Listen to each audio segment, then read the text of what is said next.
Oh yeah, it's that time of the week, y'all. Welcome back. Get started here in a couple minutes. Ooh, StreamYard has a new music control interface.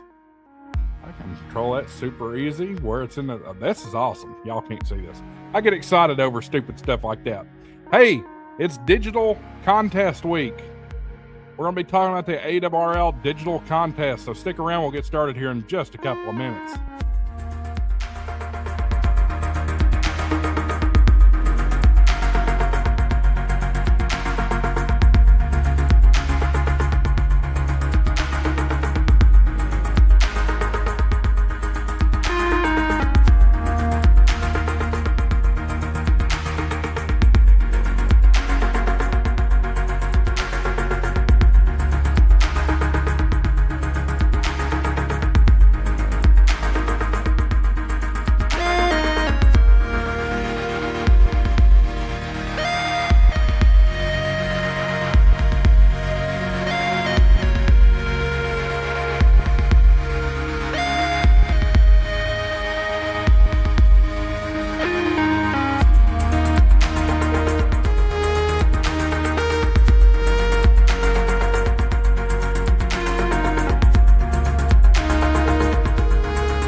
Oh yeah, we're getting close. We're getting close. We'll be starting here in just a couple of minutes. Hope everybody's doing all right. It's a little light night.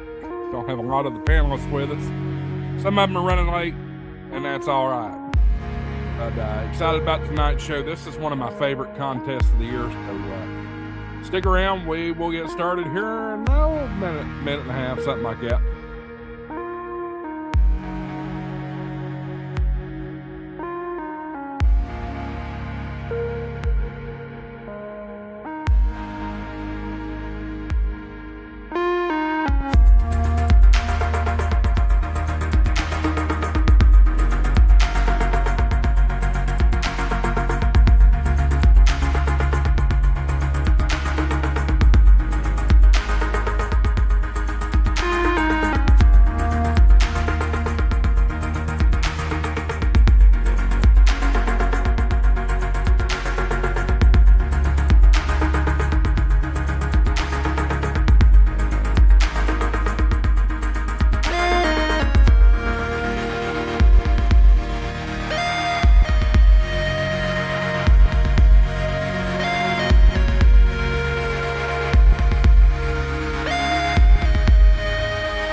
Stick around. It's going to be a great night.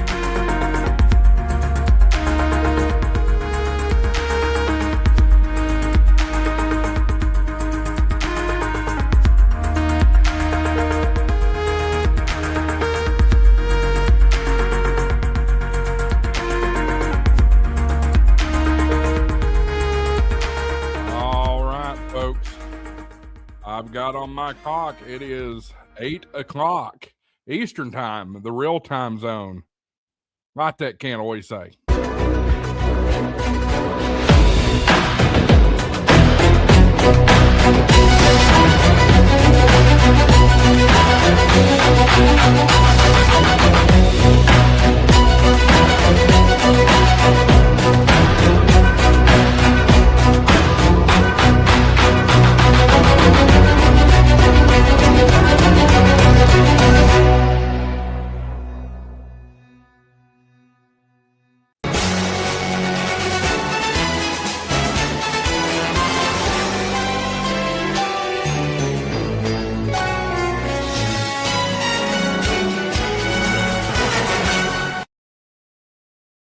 did it again. I left that banner up. Good evening, everybody. Welcome to HamShackTV Live. I'm your host, Josh AA4WX. You normally don't see me in a hat. Well, I'm wearing a hat. I got this in the mail today. Really excited about it. I don't know if I'm going to put them in a merch store yet or not. I got to see how that works out. But anyway, hope everybody's doing good. We've got several in the chat already. I see Frank's in the hat, KG6NLW, kind of helping us in the background there with the moderating the chat and that kind of stuff. Let's see here. Chris Gannon's in the house. Interstellar Starman's in the house. Let's see here. Joshua CN87's here. Let's see here. Does that get him? Oh, KR4 JGD's here. The Fauster here, better known as Pota Power. Good to see them. At least Vaughn is. We'll see where Julie is. I don't know. Andy Callie's in the house, of course. And that really hits us pretty good. Tortoise Overland was here, and he's gone. I don't know where he's at. Maybe we'll get him back here in a little while. Anyway, guys, it's going to be a great show tonight. We're talking about the ARRL International Digital Contest. This is one of my favorite contests of the year. If you are into FT8, this is the contest for you. A lot of contests out there, FT8's not allowed. This one, that's what it's all about. I've actually done pretty good in it in the past. So I skipped last year, didn't participate last year, but I will be participating this year. So we'll get into all that here in just a few minutes. Do want to let you know, as usual, tonight's episode is brought to you by Gigaparts. Folks, I love Gigaparts. I tell you what, Gigaparts has gotten some money out of me in the past week in a good way. You may have seen we've got the new Comet GP15 out there. Got it put up. I've ordered a new switch, a antenna switch. So I'm really excited about that. And the reason I ordered an antenna switch is I made another purchase this week. I bought a DX Commander Signature 18 secondhand, so I got a good deal on it. But that will be going up this weekend, so we're excited about that. But nonetheless, Gigaparts is helping me out with getting everything I need for that. Go to check out Gigaparts if you're in Huntsville, Alabama, 6123 University Boulevard. They're in Huntsville, or you can shop in your socks, gigaparts.com. Use coupon code HamShackTV, get you double rewards points. If you want 4 times rewards points, don't forget about Rewards Plus, 50% off your first membership if you use coupon code HamShackTV. Gigaparts is a great partner of HamShackTV, and we appreciate their support. All right, enough of me blabbing. Don't forget, Super Chats and channel memberships are available down in the chat box. Right next to it, you'll see a little flashing $ icon. That is a great way to support HamShackTV and the things that we're doing here.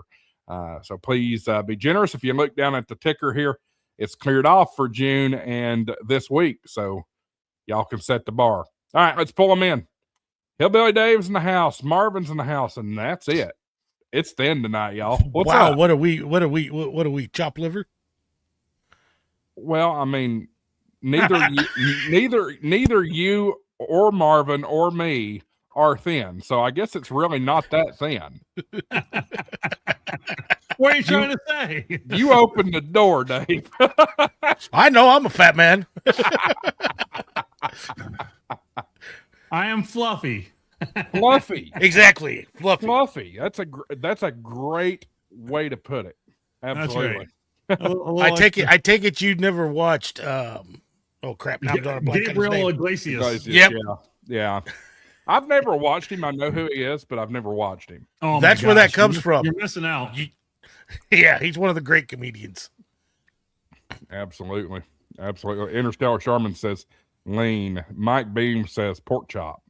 I don't like pork chops, but I know what you're saying. A good smoked grilled pork chop. You can't get better than that. No, I don't know. I mean, I'll do pulled pork, I'll do sausage, I'll do bacon. I cannot stomach a pork chop for some reason. I don't like, especially the thick cut pork chops. Smoke those. That's right. Dave knows what we're talking about here. It ain't me. See a familiar face or a familiar channel name that we haven't seen in a while. Adventures in Blind Videography. Good to see you back on HamShackTV tonight. Let's see here.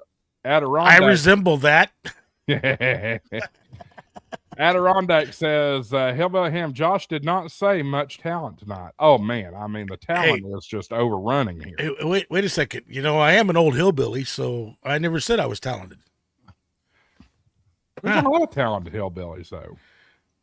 There's a few of them. Oh, I can live off the land, but talent he's talking about, nah, I'm just an old hillbilly. Mike Beam says, Ham and Beans, good title for a podcast. Yeah, I can see that. Ain't bad. That's funny.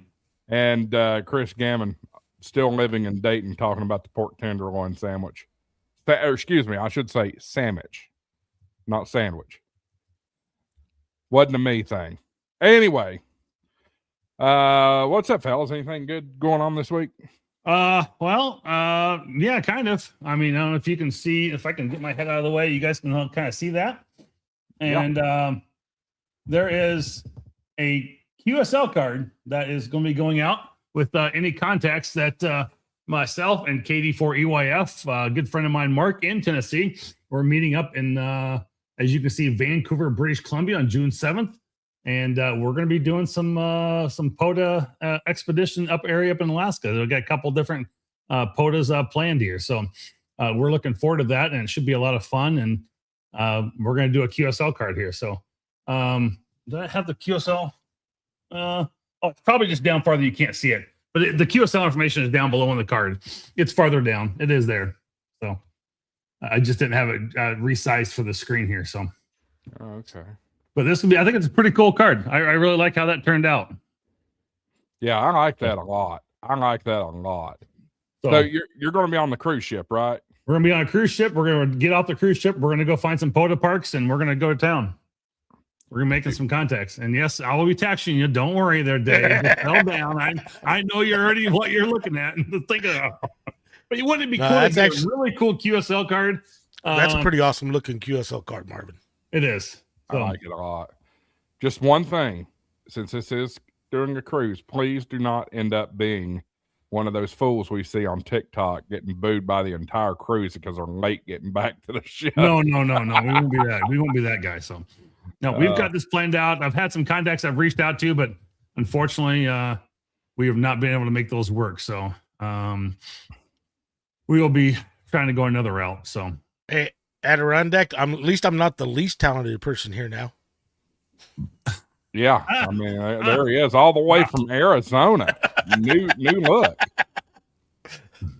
Hey, we're in the first be careful. There it goes. Okay, I had to Yeah, I know. I'm trying to be nice. But people might want to be a smart ass this morning. What's going on, gentlemen? Are we doing well? Doing well. What, to be a smart ass? Yeah, that's not hard for you at all. Oh shit. How y'all doing, man? Sorry I'm late. I just had a piece of furniture delivered. I've got food waiting on being delivered so I can cook. Tracy's on her way over. She just got back from Yuma, from the Marine Corps Air Station Yuma. So yeah, she's coming over here. We're gonna cook dinner, so I might break late. I know I just got in here late, but I just wanted to say hello. How is everybody doing? Lord have mercy. My allergies are killing me out here. Doing good. How's it? What the world? Anyway, how's Arizona? He's got like aliens walking through. Don't ask. Dressed in military background. Something. Dude, it's beautiful out here. You know you miss Massachusetts like you wouldn't believe. Yeah, he's that's Justin. He is my housemate, and if he doesn't, no, I don't. I do not miss Massachusetts. Are you kidding me? Oh, no. It was 107. There it is. 107 degrees today, dude. Couldn't ask for better weather. It's 104 now. So yeah, it's beautiful out here. Yeah, but it's a dry heat.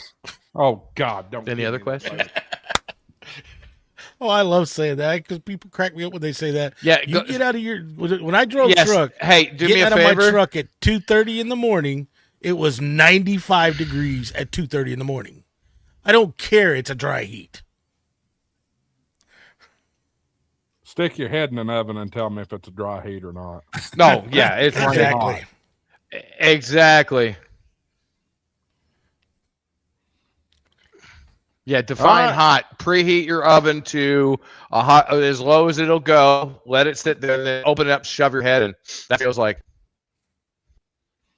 That's like when I went to Vegas. I don't know if couple it's years my ago. internet or this live. It's something on your It's Yeah, end. something on no your problem. side. It's on your end, buddy. You are extraordinarily delayed. You're probably 15 to 20 seconds delayed. May want to come out and come back in. Yeah. He's frozen now. Yeah, it's this computer. Frozen time. Or did he just fall asleep? I mean, mine yeah, is? he's probably It- asleep on the couch back there. Oh no, what's gonna happen? He's gonna freeze like that, and then when it comes back up, he's gonna I be know. his head down, sawing logs. Oh. But what I was saying Resources. is, you know, I went to Vegas a couple of years ago for work, and it's the first time I've been in Vegas since middle of June. That's the first time I've ever experienced 117 degrees. People are like, it's a dry heat. No, it's just freaking hot. I don't care if it's dry, cold. Yeah, it's nice. I love Yeah, it out here. whatever. I absolutely love it. Huh. I can't say much. I was an old desert rat, so Yeah. but it cracks me up when people say it's Boys, dry let me heat. restart this computer because That'd probably be a good idea. Just kick him off the stage, Josh. You don't have to tell me twice. I'm happy to. I'm happy to oblige that point. Out he goes.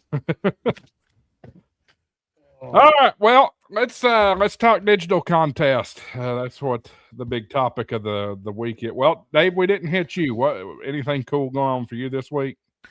I got a hamfest that I'm going to Saturday, and then supposed to rain this weekend. Then it's supposed to get hot and be nice next weekend, but it'll be hot. But if it's gonna rain after the hamfest, I'm gonna do some work here in the shack. And after my studio went ballistic on me a week ago or 2 weeks ago now, I need to redo some wiring and add a couple more pieces to isolate some things so I don't have that situation happen again.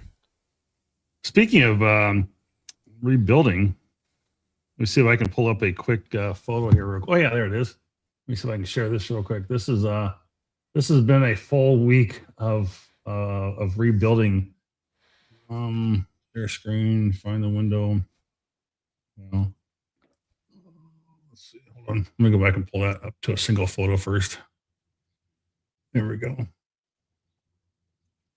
So this has been my new rack I stuck in. That's a 4-post rack, and I've completely rebuilt that this past week with everything that's in there. So that's Is that been a shipping crate? no, it's a I've got a pine door here, and it's just the back side of the sheetrock with my electrical panel, and it's on wheels, so I can kind of move it out if I need to, and I can work behind it, plug stuff in easily, and then come back. I've got a couple more shorter. I ran out of all my short cables for Ethernet cables, so I've got some new ones coming that are going to be shorter. So I'll clean that top part of it up a little bit more. But I've been trying to really clean that up because it was kind of getting to be a mess. And some of my cables coming across on this cable rack across the top is where I got cables coming in from the side. You can kind of see in the left-hand side of the photo, you can see a few of them there. But now I'm able to get a brand new router, which I put a brand new router in. It's a small business, commercial grade router. And it's one hell of a firewall, let me tell you. But getting that set up to work with the Flex again, that was a little challenging, but I can actually VPN back into my network, type in a local address of the Green Heron, and I can now change direction easily, which is cool. So, and Is of that course, a Dream Machine? You're there, the amplifier's there, everything's all good to go. So, Is yeah. that a Dream Machine? no, it is. Well, it is the PGXL. I don't have the tuner, so. No, your router. Is that a Dream Machine? Nope. It is a Sophos brand. Oh. So, Marvin, I'm going to hand it to you. I'm here by myself, and my baby is just going nuts. I'll be right back. You want to start kind of talking about keep going with what you're going with, or you can start diving into the thing. I'll be back here in just a minute. So besides just being the DX contest this weekend, I believe it's also museum ships on the air weekend, which is always a big deal. A lot of people like going after those, and that's quite hefty. So I see a couple comments in here. I'll bring those up real quick. Now that's Wires X. I do have Wires X in there. It is controlled with the repeater. I'm on the statewide system for Wisconsin. So yes, I can tie into that repeater. It is completely statewide. So yes. Oh no, hold on, not that one. It was the one above it. Going. Repeater cavities. Yep, I've got a repeater. It's the Yaesu System Fusion DR2X, and I run a complete repeater on my tower, 65 feet up in the air, but it's up on a 1,100-foot hill, so pretty decent coverage with it overall. I can hit it way across the river with a handheld, and it works out pretty good. So, it's quite the setup there. So it's been kind of a big investment this past week buying past couple weeks. I bought a new Green Heron for the second tower, bought the new tower, the new rack site, and it's been kind of it's been challenging to get all that put together, and a little budget wise too. It's like a little tight on the budget now. So, but I'm really glad to have that done. But you're talking about contests this weekend, special events. If the bands are good this weekend, it's going to be impossible to find a museum ship. Ships on the Air, Lewis and Clark Trail special event starts on the 6th. Oh, really? VK Shires is June 5th and 6th. Wake Up QRP Sprint starts on the 6th. Kentucky QSO parties on the 6th. Holy crap. There's a lot of stuff going on this weekend. IARU Region 1 Field Day CW, ARRL International Digital Contest. Holy crap. So I honestly, I don't know much about this international DX contest. Josh, are you taking part in it, Dave, or doing anything? You mean the digital contest? Yeah. I haven't. I was looking at it earlier. If I got time, I'll probably be playing. It's FT8. You can't use RIDI in it. It's not, and it's actually digital modes. Okay. Like FT8, FT4, stuff like that. So that's my iPad sitting over my bed over there, but I'm going to have my iPad with, and I've been remoting in, and I actually but you can't use anything higher than 100 watts. That's fine. I don't have to turn my amplifier on.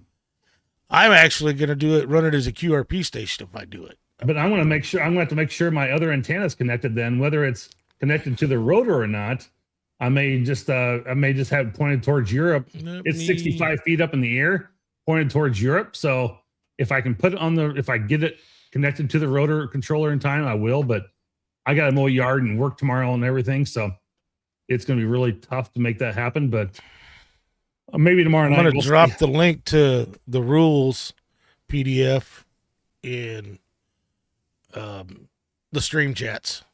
But yeah, I mean, these museum ships on the weekend and DX contest and all those others you mentioned, and I do have video coming out. Hopefully, if I can get, I don't know. I was going to plan on staying here all night because I've got a bunch of stuff I've got to do here before tomorrow.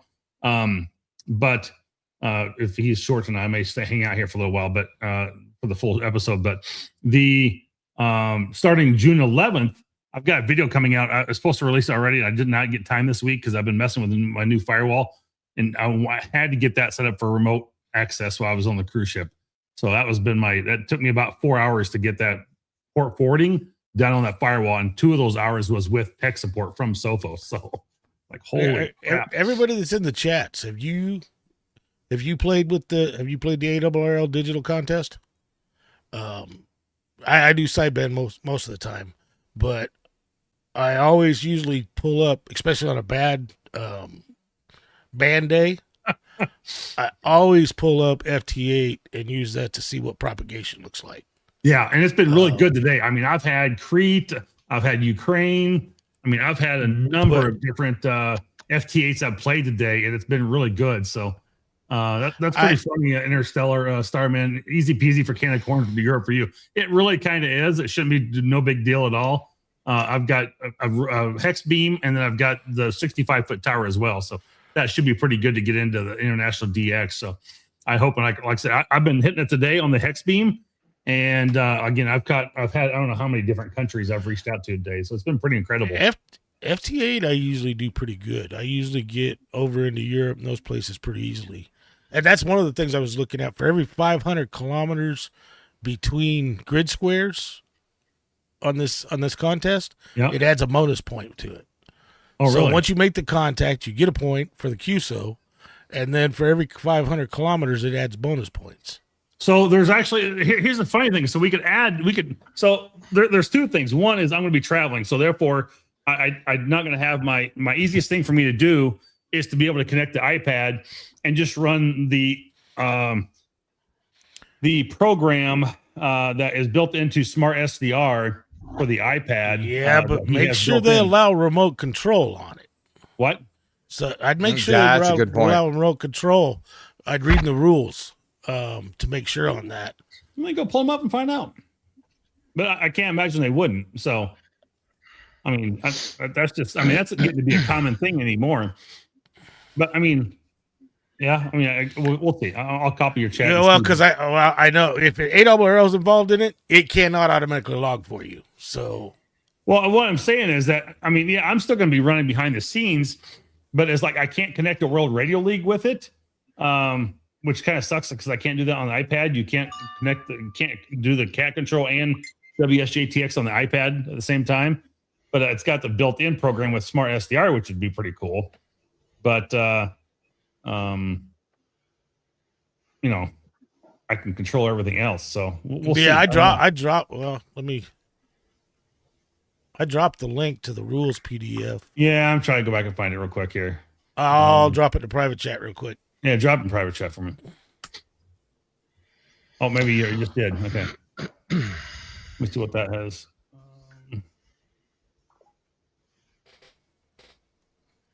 No, there's trouble. What's going on? Okay, I'm back. Oh, am I working? Can you hear me? Everybody's good. Yeah, his mouth is moving, but I can't hear nothing. Oh, we're still in the first hour. I got to be nice. Right. I don't know. Let's Yeah, I just started browsing through it earlier. Because I haven't played that contest, but if I'm able to this weekend, I'm definitely going to do it.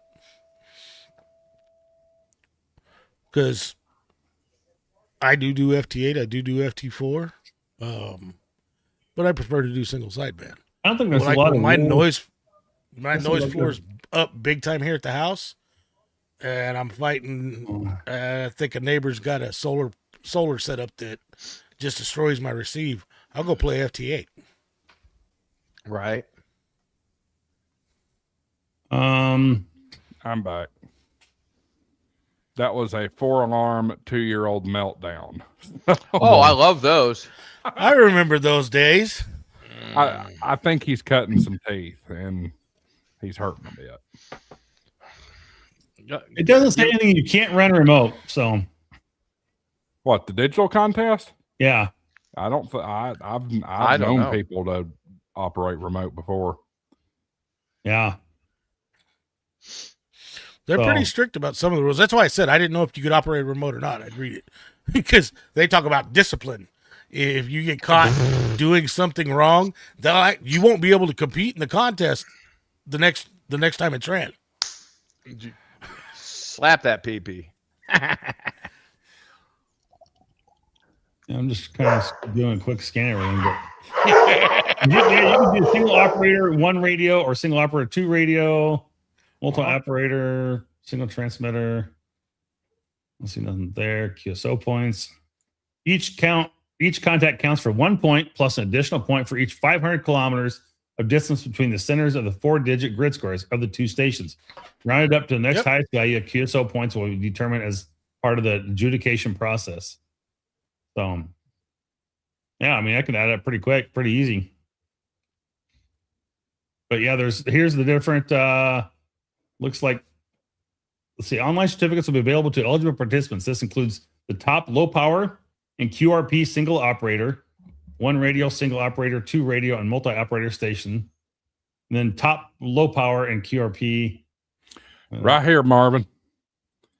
What? OPRG.4. I guess I don't know what that stands for. Each contact must include contemporaneous direct initiation by both operators making the contact.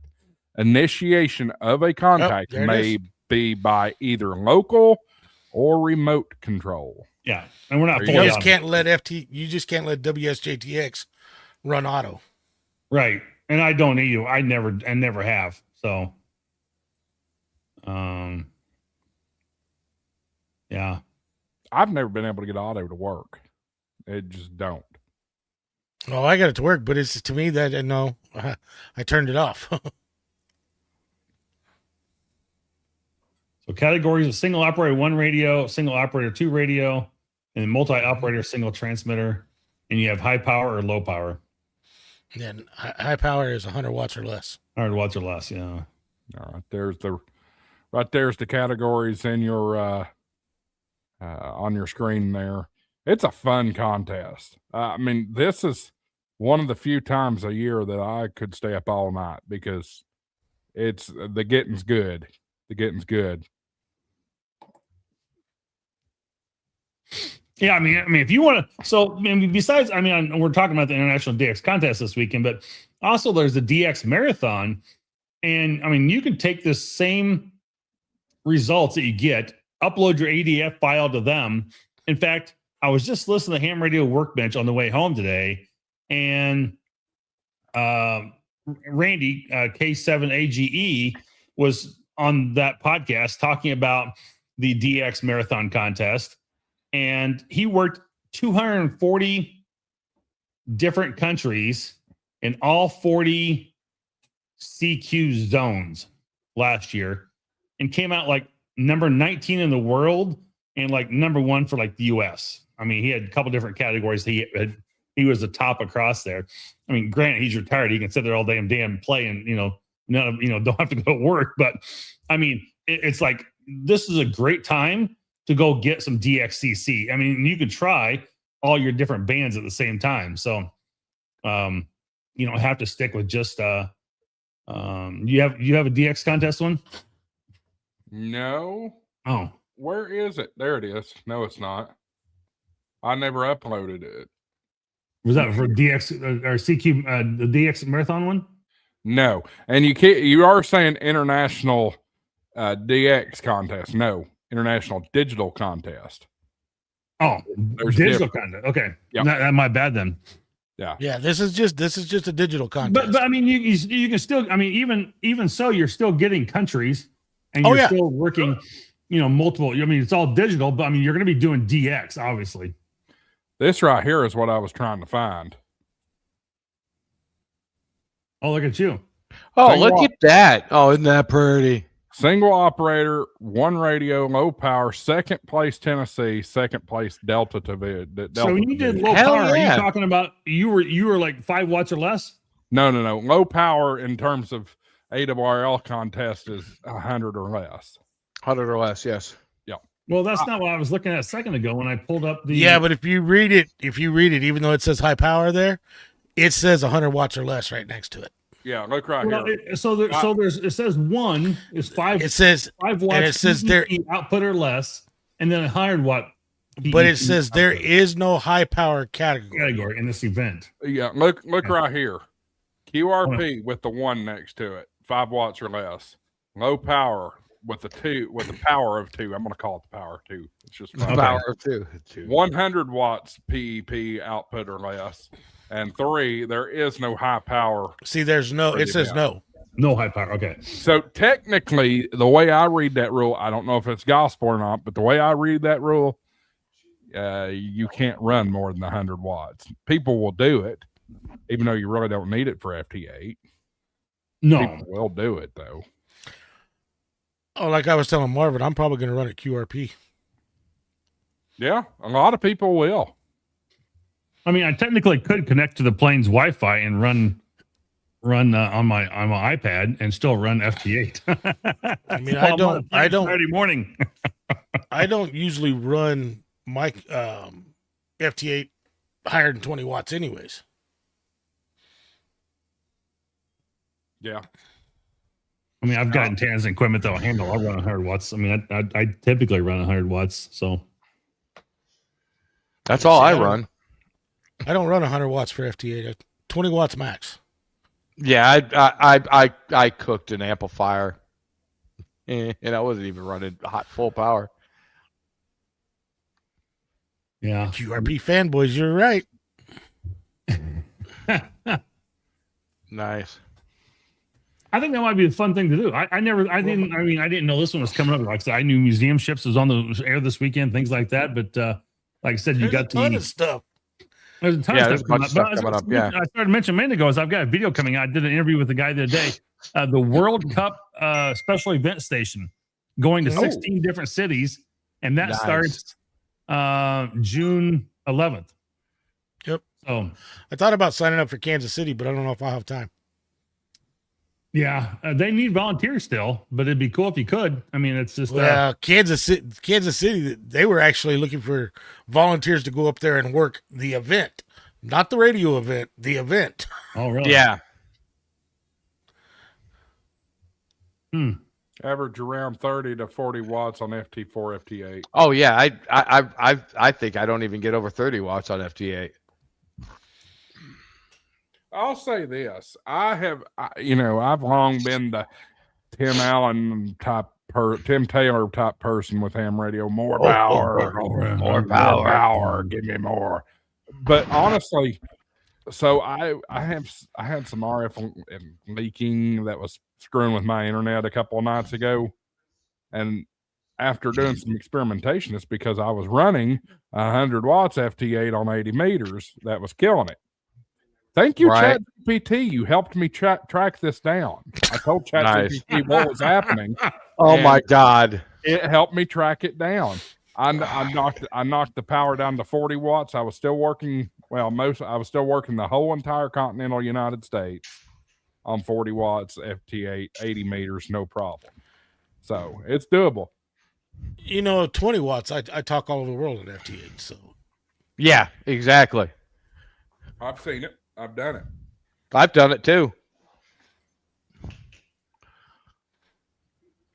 Yeah, I love it. I don't usually get down that low. I got the wattage. Why not do it? So I do. I mean, they say don't run more than you need to, but I want to make the far distant station. I guess I'm going to.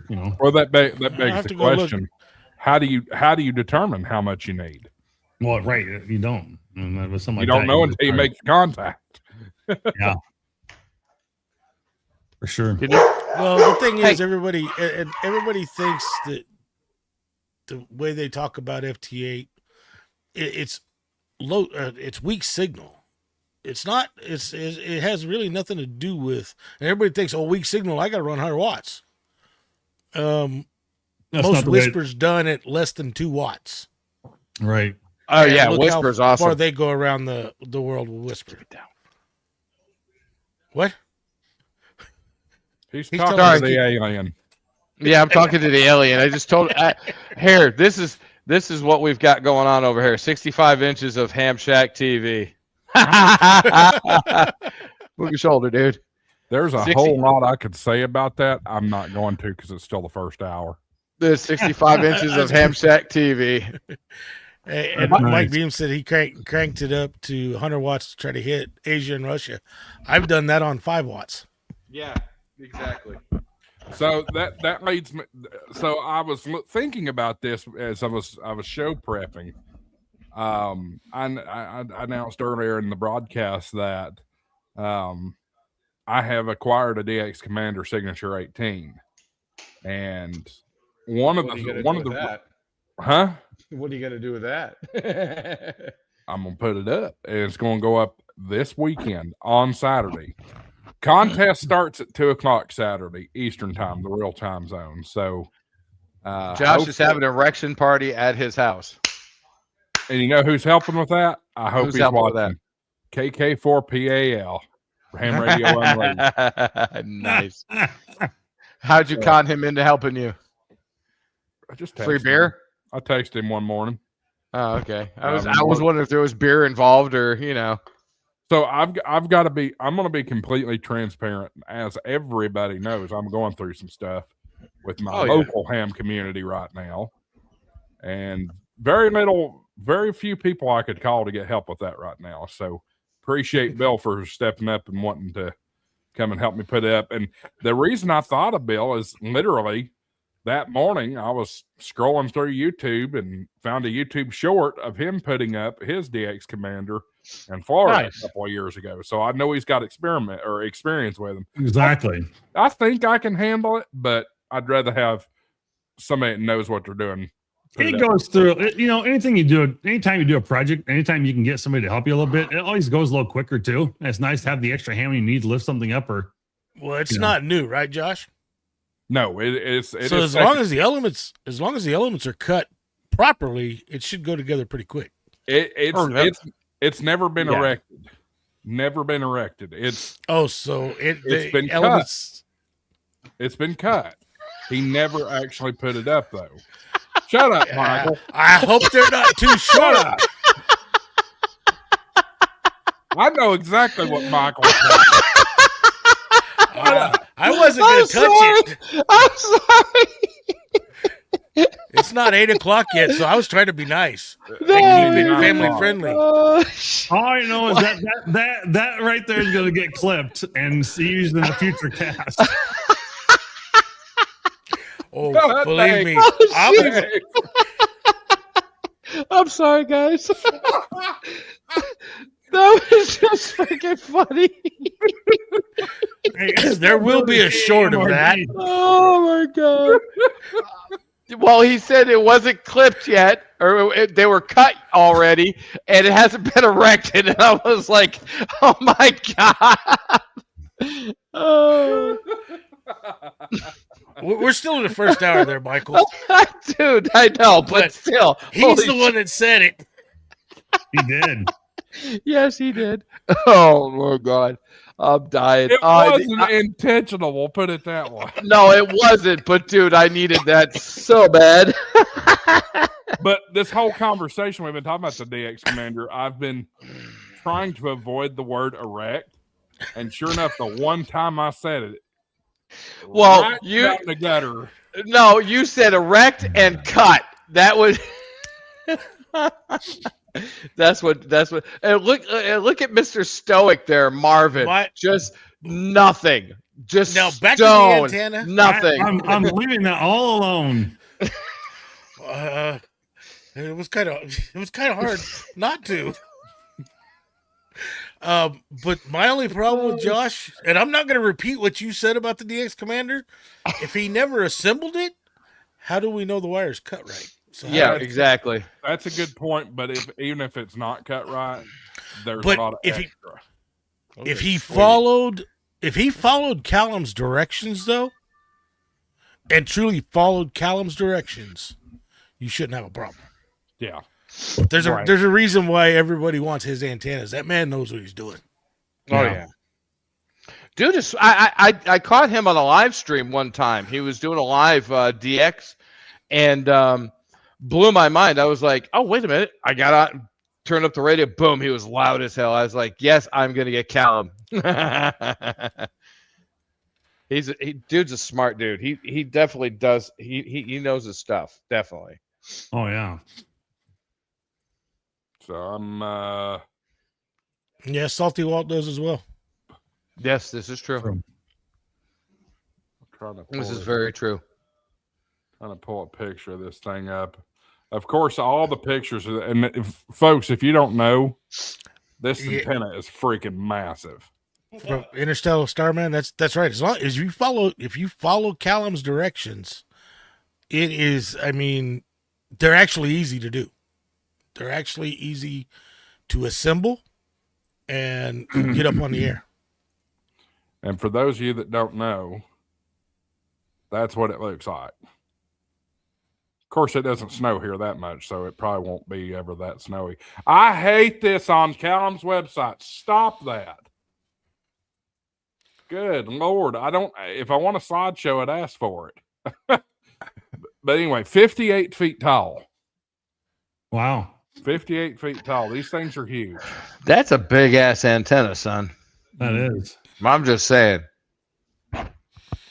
Yeah, look at all the guy wires on it. Yep. Yeah, no shit. I hope you got the footprint for it. You need, from what I've read, you need about 10 meters of footprint. But That's not bad. Bill says there's a way to erect it. Yes, I said it again. All right, We're back on this 12-year-olds. again. Bill Jesus, says 12-year-olds. well, as soon as I said it, I looked straight at Michael. Bill says there's a way to put it up without guys. I don't know what that is. Bill has Without done the it. guys?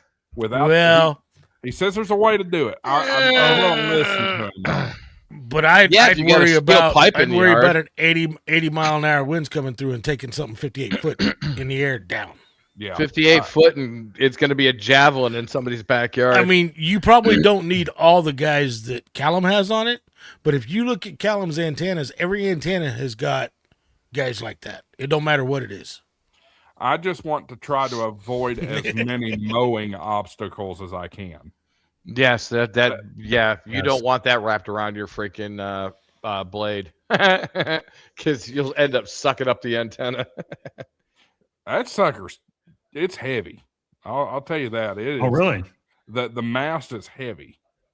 Hmm. Like it's got some weight to it. It's not too heavy to one person can't lift it. Yeah, one person can lift it just fine. But I'd say that mast itself probably weighs 30 to 35 pounds. Huh. Dave, if you're gonna make jokes, just get on in here. He's probably still on call in the case he has to jokes on- support his team. The jokes verbally are so much better than through text. Without guys, it's called a temporary antenna. And Damn right. Frankly, there is a lot of people that do use these for POTA. Like they'll take them down, put them up, take them down, put them up. I ain't putting no 58 foot antenna up for POTA. Oh no, I've already Dave looked said at he's this still- house. Dave said he's still got techs in the field. That's why he's not on.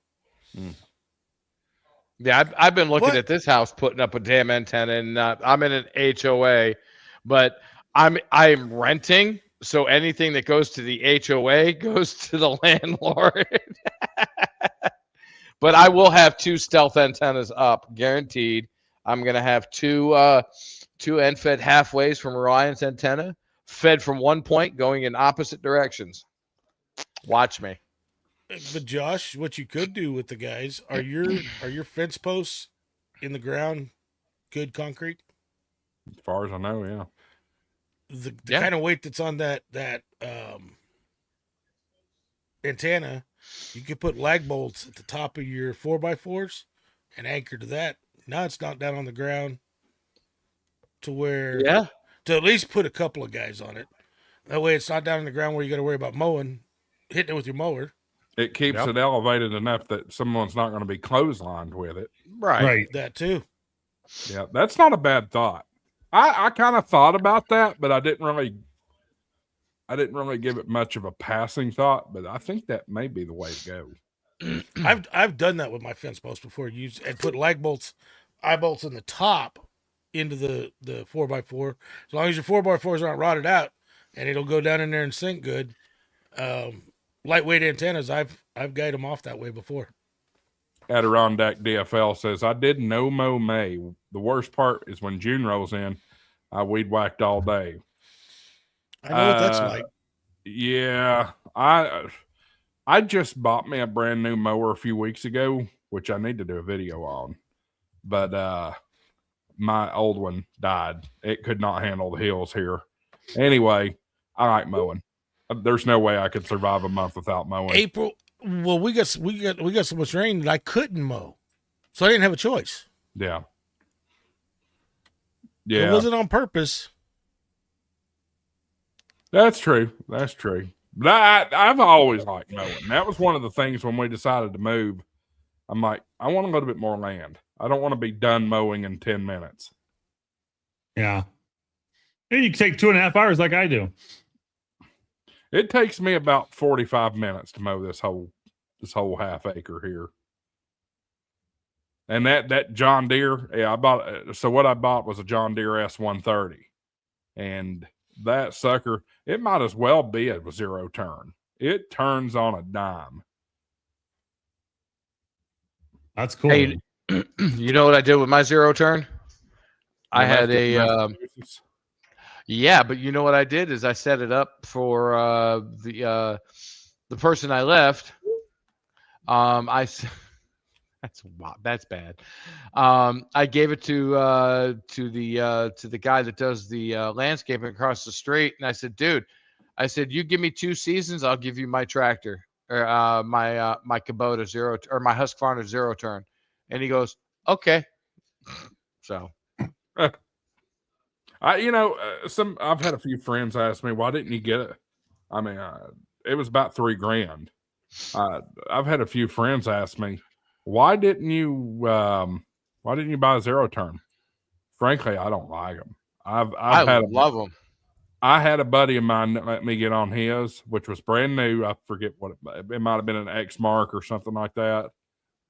I did not like the way those things. I can't get beside this. I want my steering. You get used to that. They're actually making zero turns now that operate like with a steering wheel. Yeah, dude. My only problem with mine is my handles. If I went backwards. Yeah. I remember that when I was riding my buddies. It was very difficult. Yeah, I mean, I loved it, but it was a smaller zero turn, 30-inch blade, and it was good for zipping around the yard. But yeah, when I went backwards with the handles, yeah, it was a belly bump. I had to go like this. These John Deeres though, like what I bought, and we're way off topic, but they. I'm just gonna say that. That's funny you mentioned that. It sounds like it sounds like a motorcycle. Like it's got it's got that compression to it that it's not too loud. It sounds great, and it's actually a V-twin engine, so it's no wonder it sounds like a motorcycle. Josh, get yourself some sheep, and they'll take care of the mowing. Won't be bothered by all the guide wires. That's a good idea, but you're taking away something I love doing. I love mowing. Oh, yeah. I'm glad it wasn't sheep. So okay. On to the next comment. Literally, when I'm mowing, it's one of those things that I don't think about anything else in the world. I just concentrate on mowing, and that's it. And put the earbuds in, listen.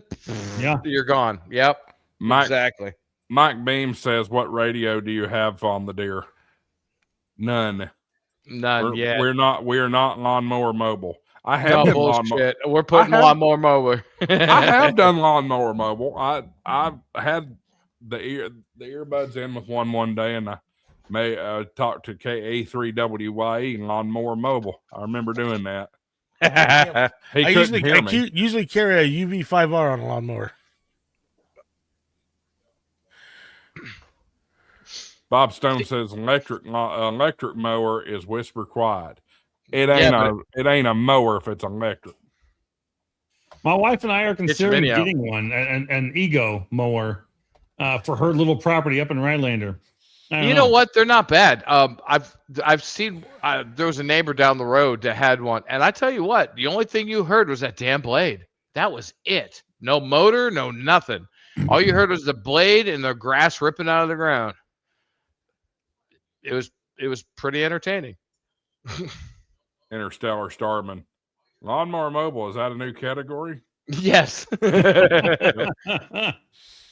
That's funny. Oh, I mean, here locally, you have people that will say anything on the radio. Patio, portable, yacht mobile, maritime. Well, we all know about maritime mobile, lawnmower mobile, pedestrian mobile. I bet the pedestrian mobile kills me. I bet you went down to you're portable if you're pedestrian mobile. Yeah, exactly. I That's a good idea, actually. Bob Stone, Lido cup mount for a Baofeng. There you go. Get the one that tilts and turns. Lido link is in the description, y'all. Lawnmowers on the air. Hey, Julie's in the house. Good morning, Julie. I had to work Mike- that acronym out. Elmoda. What are we talking about? Mike says CQ tree. What are we talking about? We're supposed to be talking about the international digital contest. Yeah, it drifted, dude. And It definitely now we're drifted. completely over on John Deere mowers and what we're using for mowing this season. So Marvin, you call that squirrel? where I was going with that is I'm hoping to get the antenna in the air, erect, and on the air. There he goes. We That don't wasn't- want to know about that, Josh. That one was intentional, just because I was watching Michael's eyes. Anyway, You missed all the fun, Julie. get it on the air before or shortly after the contest begins, because once it starts, we go on. Michael wants another beer if anybody's going by. This is number 2. Oh, by the way, what is everybody drinking? I am drinking Kilt Lifter. Nothing. I'm not touching that one. It's still not 8:00. Oh, dude, it's an amber ale. It's good stuff. Or you could just be like Andy and have a cup of water, a cup of coffee, and Hey, he's a baby. I'm finding that I like Dr. Pepper Zero. I've never been a big fan of it until recently. Are you I kidding me? like the Mountain Dew Zero. Actually, Oh, no. I'll be God, honest. I you have to just say, I have kill to him. interrupt real quick. So I had a Mountain Dew this last week. I went down. They were on sale 2 for $4, whatever, at the local co-op gas station, and they actually had a Mountain Dew cream soda. Now I'm a cream soda fan. My grandfather loved Dude, it we way tried back in that on day. the air. Huh? We tried that on the air a couple of weeks ago. Oh, the Mountain Dew cream soda. I think that's when you were off the air. The first taste was weird. Michael, you remember that? Yes, I do. Yep. What did you think of it? I've gotten used to it. They're okay. They're an acquired taste, but that first, Yeah, you have to build a tolerance to it. that first I taste liked it. I thought it was really good. First taste was awful. Yeah, I'm really not. There's very few things out there that I'll drink that are zero sugar. One of them is Monster with the green cap. Yeah, It tastes just like the regular Monster, and I was amazed by that. What is and the what's the other one? Rockstar. The Rockstar sugar free tastes just like the regular Rockstar. Those are the only two that I will drink that are sugar free. I can't drink all the other crap with the chemical freaking sugar in it. Oh God, it's just terrible. saccharin. Yeah, saccharin and whatever other BS that stuff is. Blech. Adirondack says, "Get used to Diet Mountain Dew, then go back up to full power, and it's like drinking syrup." That Oh yeah, I can Diet believe that. Mountain Dew. Diet Mountain Dew is so much better than Mountain Dew Zero. No. 100%. Really? I like It Mountain all- Dew Zero. That's why I mean I try and keep my sugar levels down, so keep them under control. But I don't know. Oh, I I'm do too. very pleased with it. I do DOT Kaboom with the code red. yeah. There you go. It's made a comeback. I've seen it in the store recently. Yeah, My- it has. Okay, here you go. Jolt Cola. Do y'all remember Jolt? I remember Oh, Joel lightning bolt? Yes. forever though. All the sugar and twice the caffeine. Man, when we were kids, sucking down. Oh God, 6-pack after 6-pack, because that's the only way they would sell it was in 6-packs. Yeah, that was good stuff. I haven't seen it yet. You just aged yourself, Michael. Yeah, I did. Jolt Cola and Domino's Pizza on the weekend. Do y'all Primo. remember? Do you remember when when Domino's Pizza sold RC? Oh yeah, RC Cola. That I was gonna say that's my second choice is RC Cola. I have a coworker that brings an RC Cola every day to work, and I keep telling him he needs an RC Cola and a moon pie. Yes, There you go. Exactly. straight out of Chattanooga. Yep. They still have RC. They still have RC in the Domino's out here. Do Yep. they really? They don't here though. I've investigated. It's been Coca-Cola for a long time around here at Pets. Or at, Domino's. Well, the distributors here, it's funny who's got the distributions. Pepsi distributes Dr. Pepper here, not Coke. Right. Yeah, because they're kind of independent. Here's something interesting. You've all seen the Mexican Cokes, Yeah. the glass bottles. We went down to Marana the other day. Justin and I did, because I wanted to get him to have a Sonoran hot dog. Oh my God! You want to talk about the best hot dogs in the world? If you could ever have a Sonoran hot dog, please get one. It has beans in it. Dude, it's awesome. Anyway, so I said, I want a drink out of the cooler. I reached in, and it had an actual Mexican 1 liter glass bottle, 1 liter, and everything was in Spanish onto it. Oh, here it is. Here we go. There you go. Put that on the big screen. Oh, wow. Coca-Cola. And then look. And this thing sucker's huge, dude. This is a 1 liter, 500 milliliter bottle. Yeah. And I mean, even everything is in Spanish. Huh. Everything is in Spanish. Dude, I saw this because it has to have the import sticker onto it. But these guys that do the Sonoran hot dogs, they go down over the border, buy this, and bring it back, which I thought was awesome. But I drank that, and I was in heaven. I was like, oh my God. See, you're back out. You're back out west where there's good Mexican food. I still have not found it anywhere here in the Midwest. Dude, you will never find unless it's what, Dave's Tacos or whatever. John, what is it? John's Tacos. You're talking about Taco John's. Taco John's, that's it. Yeah, that's the only maybe identifiable Mexican food in the Midwest. Taco Bell, that's plenty good. Dude, Taco Bell is not even remotely Mexican. You didn't let me finish. It's good if it's good for a colonoscopy prep. That's what I was saying. This is definitely true. Yes, I will agree. You with know that. what? After he sold it to corporate, Taco Bell went to hell. But when the guy that started that out in California, Taco Bell actually was pretty good food. Yeah. Yeah. Yeah, there was a lot of that. His family still owns one up in Barstow. Yeah. I will say this. Yeah. I tried something new. I didn't document it on video, but I tried something new while I was in Dayton. I'm a big Nashville hot chicken fan. Like, I love Nashville. Do you want to talk about the biggest gimmick in the world, Nashville hot chicken? Are you kidding me? What? That only came out during COVID, and it is literally the biggest gimmick in the world. Oh, bullshit. Nashville's hot chicken's been around forever. No, I beg to differ. I'm like, no. Do you know how the Nashville hot chicken story started? Oh, it's a great story. Go ahead, Marvin. So I don't remember the full gist of it, but basically, like, this lady is trying to cook chicken for her husband, or trying to cook something for her husband. And let me see if I can let me just pull the story. I hate to mess that story up, because it's it's getting deep, dude. Hurry up. It was from the revenge of the 1930s, when Thornton Prince, a notorious ladies' man, came home late, hoping to teach him a lesson. His girlfriend doused his fried chicken an excessive amount of cayenne pepper and spices. To her surprise, the prince loved the fiery fish, and the rest is history. That's exactly what the story is. That's a short and sweet version of it, and that's exactly correct. It happened from 1930s. I knew it'd been around. I thought it was like 50s. I was thinking of it. I didn't realize it was 30s, but. When I lived in Nashville, I never heard of it.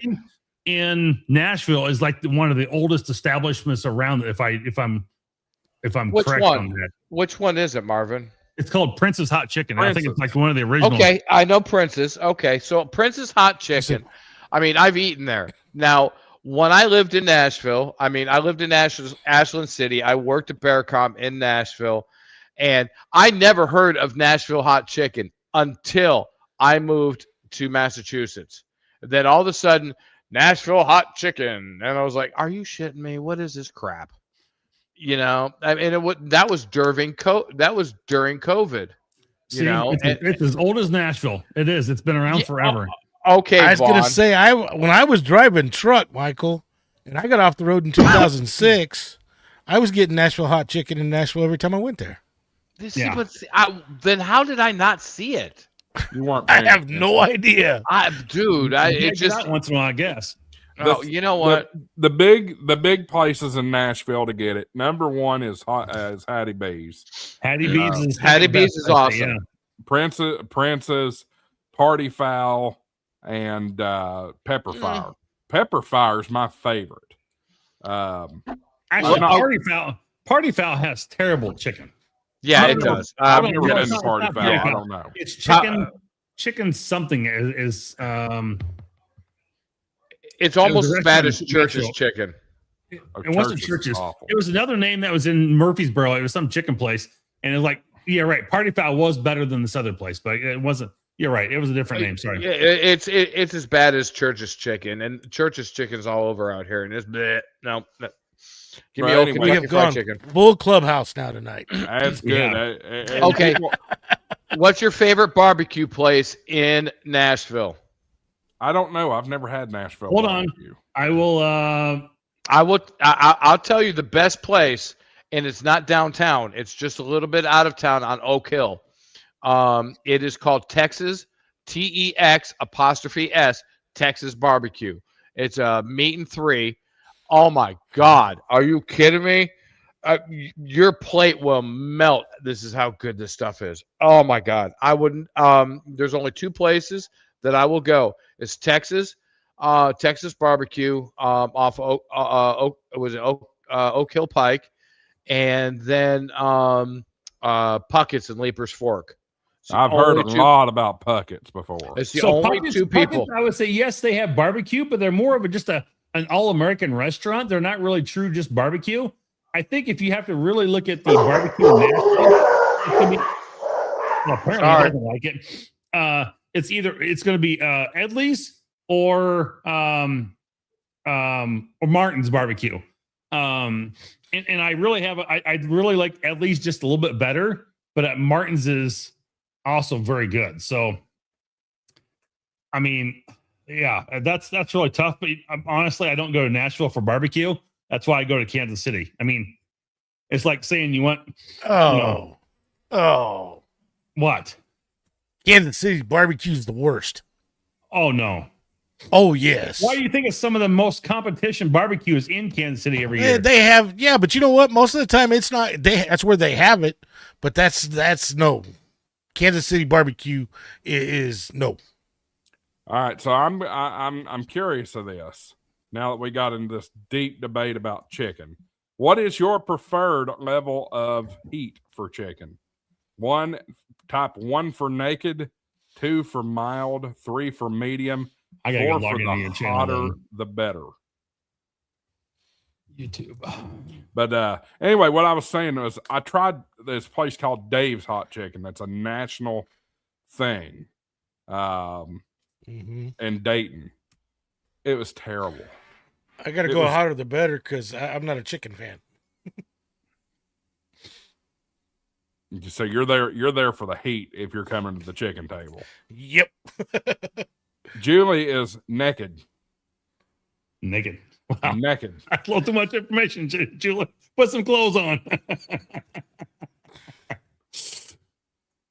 Remember, folks, if you're voting in the poll, if you put something like Jason did, it's not going to read that as part of the poll. You only top the number. But anyway, it was terrible. It was terrible. We're fortunate enough here in Knoxville to have a Princess at the Yeehaw Brewery here in Knoxville. So that's good.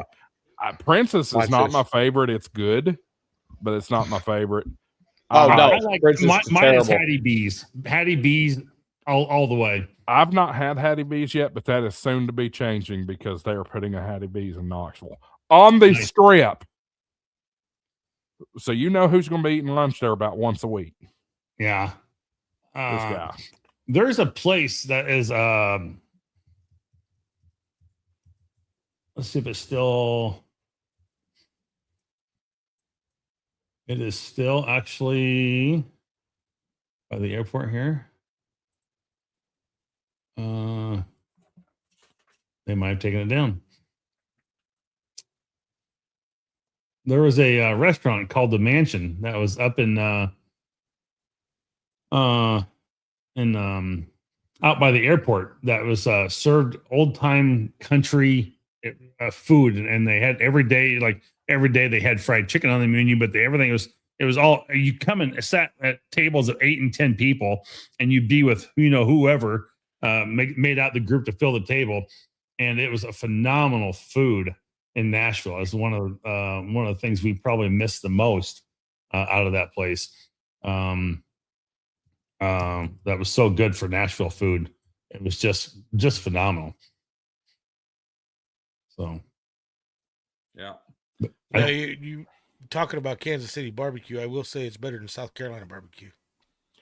Yeah, I don't care for South Carolina. I can't remember what style it is, but the vinegar-based barbecue, I like that. That's South Carolina. That's South Carolina. Barbecue. Their mustard-based barbecue sauce is not bad, but I am not a fan of Carolina vinegar-based barbecue sauce. Better than Carolina Gold. I don't like that. Or Georgia Gold, whatever it is. Well, I think the poll is done, so we'll go ahead and close it there. The hotter, the better. Wow. Not even close. Everybody. The hotter. Yeah, that blew it out of the water. And I can eat real hot stuff, but sometimes, some of the stuff they try to eat hot nowadays, it's just destroying the flavor. I'm not a chicken fan. I want it hotter because I like hot stuff, but I don't want it destroying everything when it comes to the flavor of it. Yeah. I don't care. The flavor of the heat is what I love, but it's the after effects that's bad. Like, true. Bad. You need a damn fire truck or something. It's bad. But very true. Anyway, digital contest. What was that about a digital contest? We're in the second hour now, so it don't matter. We went full clubhouse. I had some ones and zeros next to me. I'm sorry. I was distracted. And Hillbilly's gone. Yep. He's like, the hell with this. Tracy was going to say hi to Julie, but that didn't happen. She just got off of work, and Henry bit her. That is not cool. Julie's in the chat app actually and says, "Excuse me, I want to say hi." Well, Julie, I'll have to get the phone open, and you can say hi later because she just went to get in the shower because she's had a hell of a last 3 days. So. Uh-oh. I'm hearing voices. Oh, it's the TV. I've got the show in the background. Anyway, it's going to be a good contest. It's going to be fun. I'm going to do it. Work all day. But it never fails. We'll get the antenna almost put up, erected. It is second hour. I can say erected now. And something will go wrong. Something will go wrong. Yeah, you never know. You just,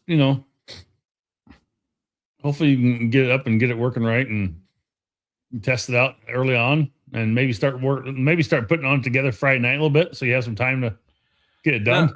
No, I'm waiting for Bill. As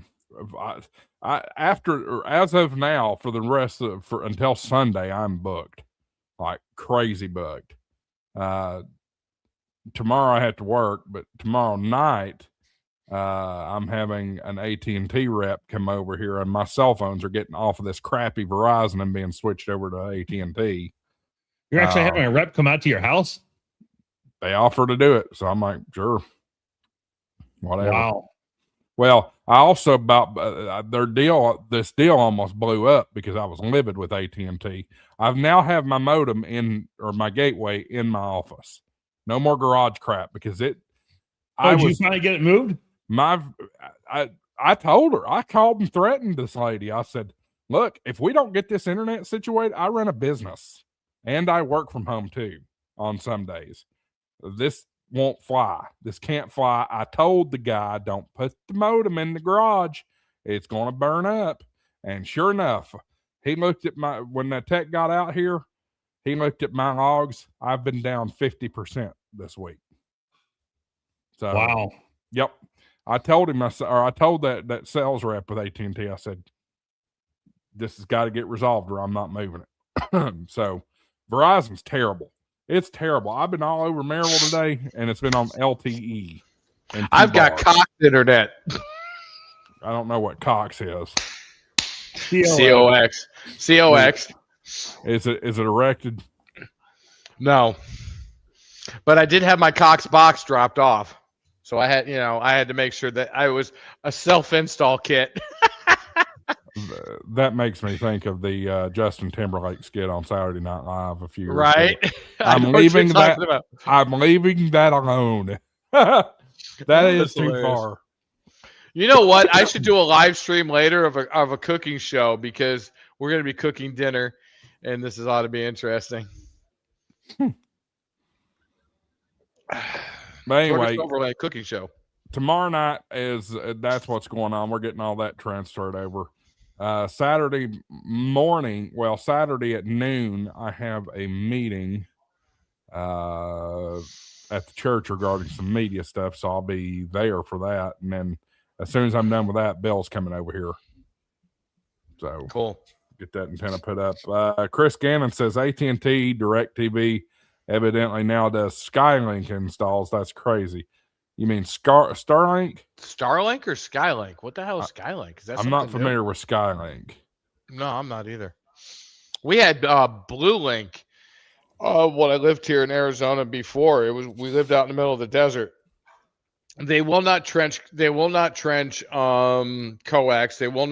fiber. So you were either stuck with HughesNet or some crazy crap like that, or you got the local 900 megahertz link stuff. It was horrible. Jason Tetlow says this home internet thing is a fad. It'll go away soon. Yeah, I think you're probably. What's this home internet shit? What does he mean? Having internet at home. Oh, what do you mean? Just like color TV, these color flat screen TVs, they'll go away. We're going back to black and white and the TV that weighs 7,000 pounds. Adirondack says Skynet. Yeah, Skynet. That's exactly what it is. Uncle Elon.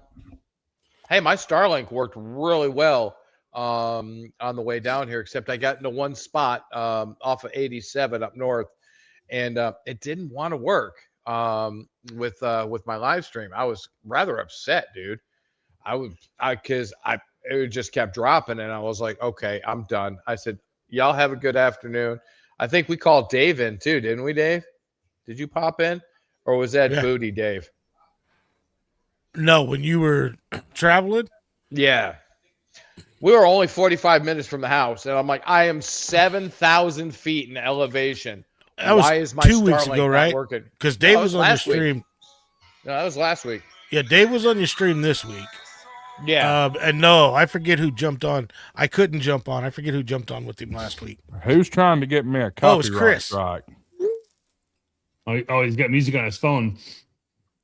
No, that was my ringer. Sorry. My buddy Matt NS3M just called me, so he's probably wondering when I'm going to get camper pulled out of his damn yard.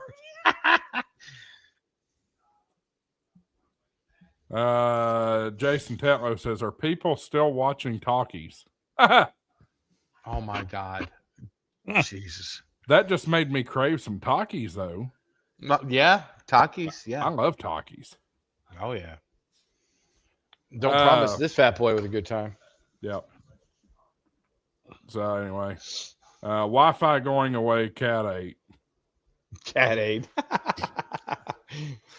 Yeah. The latest fad. I'm still on Cat 6. I mean, I've done a couple things in Cat 7, but not much. Shit, I haven't even got out of Cat 5, let alone Cat 6. Yeah, everything I install now is all Cat 6. Yep. I don't even buy 5 anymore for any purpose. No.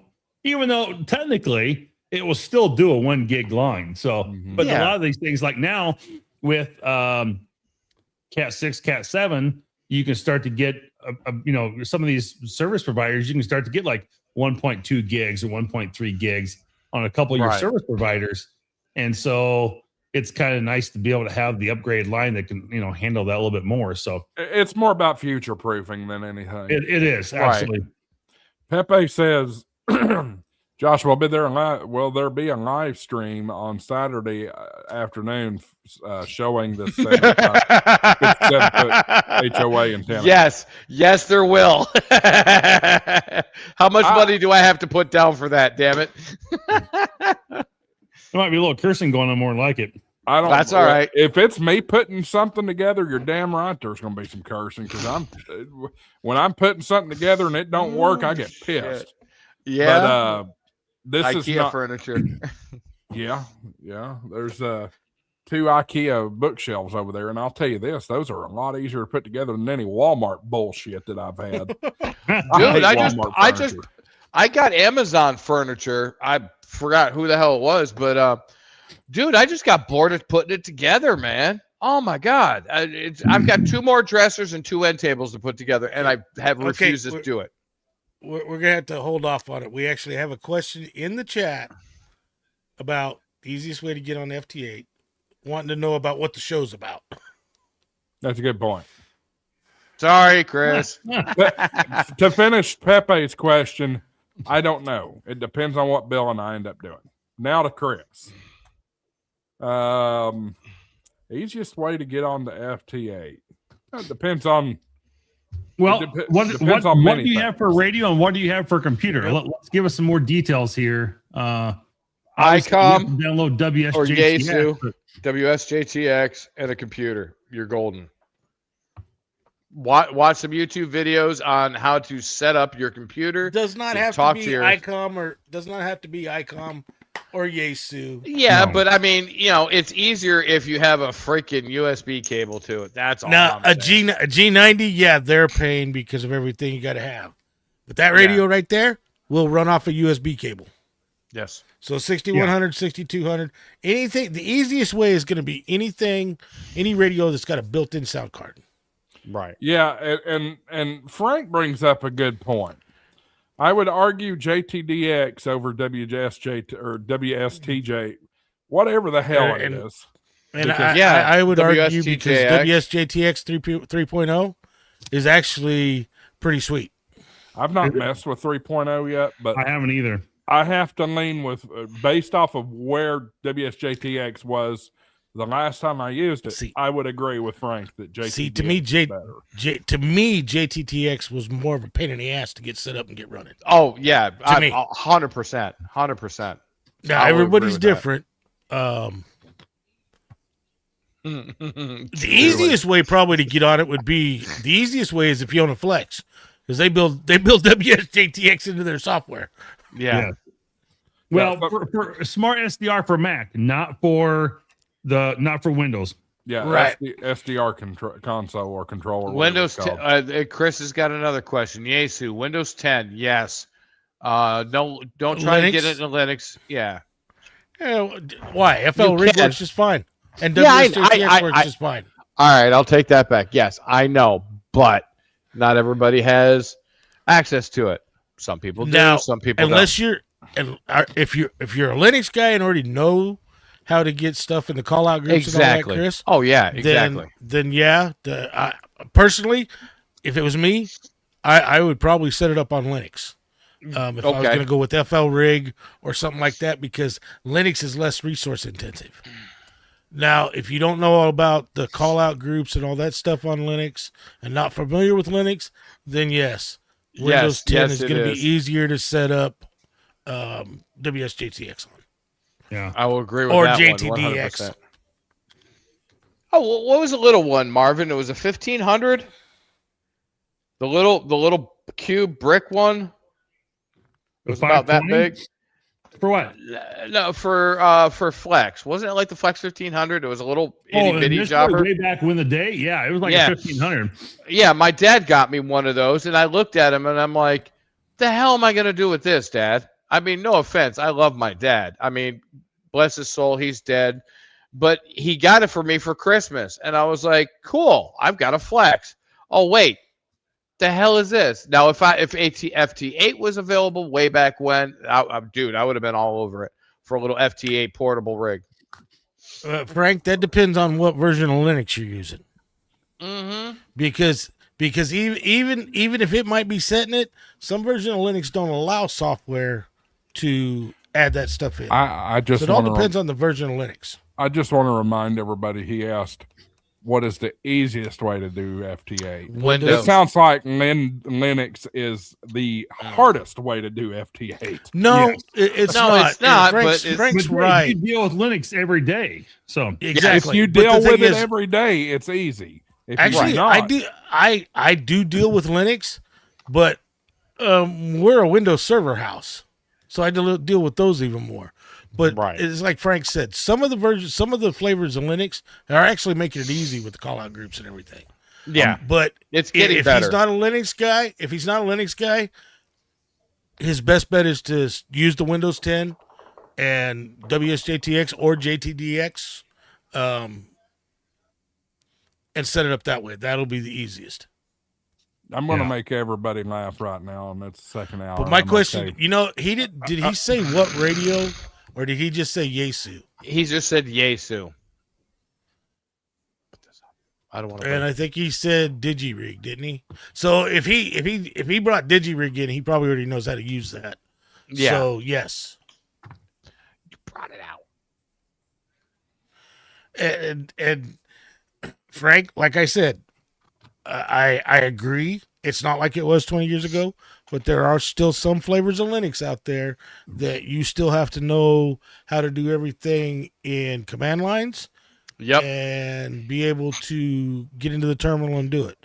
But yes, Yep. there are some. Well, 710 you shouldn't need. If you got the FT710, Chris, you shouldn't need a DigiRig. FT710 has a built-in sound card. Yep. Plug it in, go. Codecs.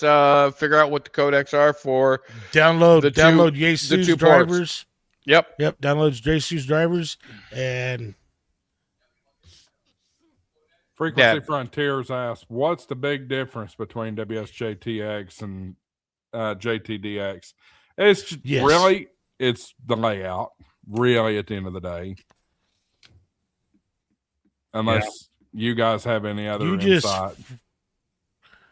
No, that to me, and when now, mind you, it wasn't any of the newer versions of JTDX. It's one of the earlier versions. I had a harder time getting that, recognizing my sound cards and my drivers than I did WSJTX. Yeah. Like I said, Frank, you might want to go check out the newest version of WSJTX.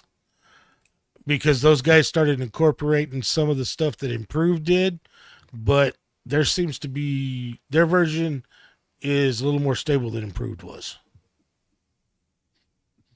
So yeah, I haven't downloaded 3.0 yet myself, so I don't know how well or bad, good it is, but I've heard good things about it so far. Well, and for me, I use SDR control for mine. Yeah, and we're both using the built-in program for SDR control. So for Yesu, well, for your ICOM and my Flex, so for sure. All right, Michael, I'm gonna make everybody laugh right here. 300 and I live streamed the erection. Told you. I do not want to see that. Woo! Holy shit. Too much Hey. information. I told you. Let that shit go. Dude's holding a radio with a microphone. That's Tracy hilarious. just brought this home. That's what's happened on 7200 all the time right there. Yeah, right? Let that shit go. Hey, I figured we're into the second hour. I think we're safe. Well, yeah, roll with it. All right. Well, soon as the YL comes out of the shower, we are going to cook dinner, dude, because I'm hungry. So as soon as she comes out, I'll be jumping out. But Dude, this has been. I mean, this has been one of the best impromptu live streams, squirrel moment live streams that we've had in a while, man. I mean, this has Do you been know awesome. what? I think sometimes we need to. And the week I've had, the laughs and everything tonight Oh, is dude, we exactly need the laughs. what I needed tonight. Oh, Oh. yeah, that earlier. Oh my God, yeah, I needed that so bad. All this club bullshit that I've been dealing with, everybody knows what this is. They've seen the videos. Yeah, I needed tonight. I needed the laughs. There is the link for WSJTX too. I'm sending out. So Oh, WSTJ, whatever it is, Z. Also, try out Z, dude. Z is cool. If nobody's ever messed with Z, Z does all the auto logging for you. So you just can't set use it that up. in the contest. I don't know what you're talking about, dude, because I don't have an HF rig, so I'll just let it go at that. Interstellar Starman says, show us the award close up again in full screen. You could earn this, except it won't say my call sign or 2024 on it. It'll say 2026 and your call sign. Yep. that is cool, though. I must admit, that's really cool to say that. Hey, look at what I did. Full disclosure, they don't frame it for you, and they don't even print the damn thing or email it to or mail it to you. You go on to the contest certificate thing, enter your call sign, and it gives it to you. Julie says, I need a new club. No, I don't. Clubs are done. Club is a 4-letter word. No, that club is done. I don't know of many other clubs that I would have any interest in. Not to mention, most of East Tennessee amateur radio hates me right now. Or at least the few that are supportive, the ones that are supportive aren't vocalizing it. So. And Chris said he should have clarified. He has an FT8 91 with the DG rig and the FT710. Chris, the easiest radio would be the FT710. It's actually already got built-in settings for FT8. So that would be the radio I would use if you wanted the quickest way to get into FT8.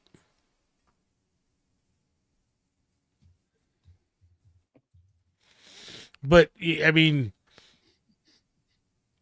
East Tennessee might hate you, but even though we don't have a call sign, this is kind of a club. Toads has a club. Ham Radio Clubhouse has a club. So you can't say all clubs are out. No, but clubs that I pay $500 for a lifetime do that isn't worth a flying fart in space anymore. Well, that's right. that I understand. Yep. Yeah, I'm not going to get into it. I'll talk to you about it offline. When we're Yeah. back. But yes, I know what you're talking about, Josh. Yep. And Interstellar Starman says that I have worldwide audiences here tonight that matters. And that is one thing that these guys that you see on this screen, well, wherever this one went, that's one thing that I have been reminded. And even Andy wasn't able to be with us tonight, which reminds me I need to talk about World Radio League here in a minute. 12,000, almost 12,500 subscribers. You know, I mean, and I definitely don't know each and every one of them's name and call signs, but yeah, there are a lot of friends around the world. Yeah. And it's not worth it. It's not worth it. I'm very selective about who I talk to on VHF or UHF anymore.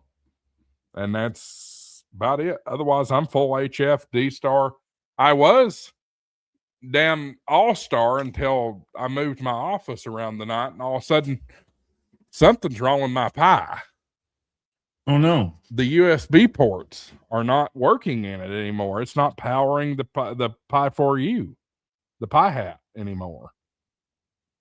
So, pull the pot. Yours is a hat, so pull it off the pins and put it back on and make sure it's got good connection. Make sure you didn't knock it loose. I said a hat. I don't know what the right terminologies are. Oh, wrong camera. That. Oh, okay. Yeah, I've got that same thing on mine. Yep. I plugged this into the computer just to see if it would power on, and it powers on. Plug it into the Pi, nothing. Dead. but the pie is booting, and the pie's got power. So I don't know what's going on. I'm thinking something got broke in the USB ports. Are you plugging it on the top two or the bottom two? I've tried both. Huh. Yep.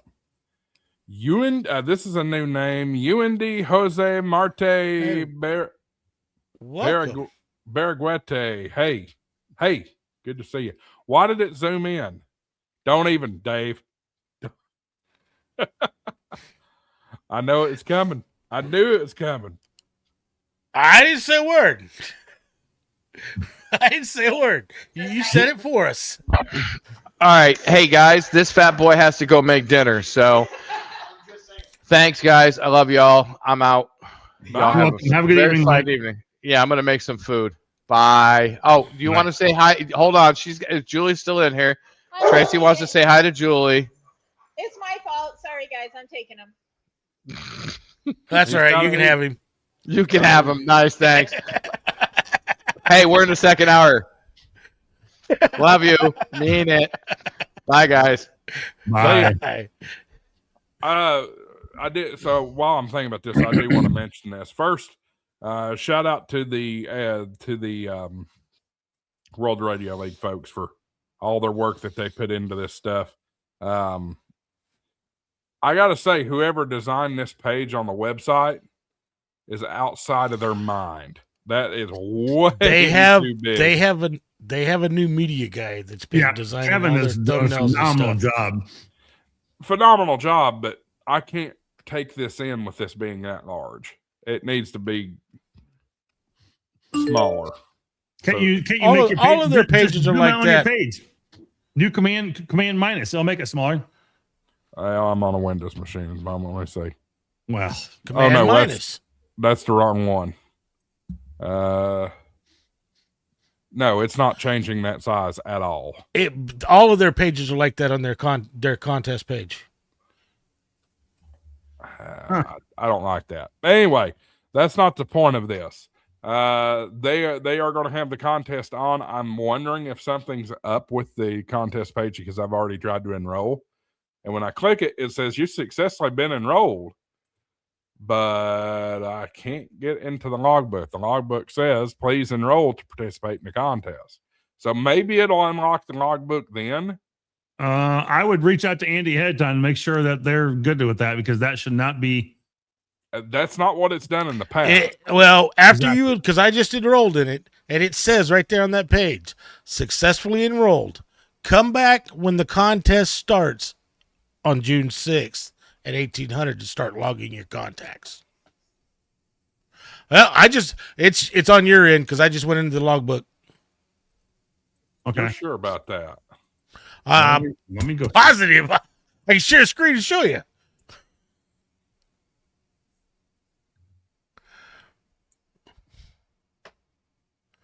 I'm actually in the ARRL Digital Contest logbook.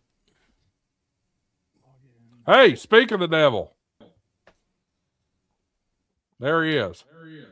Well, not the devil, but there's Andy. Now. There we go. How y'all doing? Hey, buddy.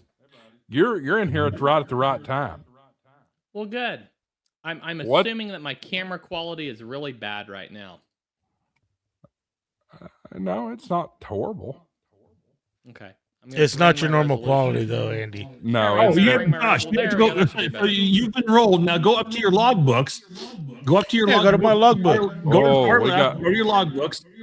Should be your first or second one down the left there. I hear an infinite loop. Oh my God! Yes, I've got a bunch of them. And my address is showing up. I can't show that. Okay.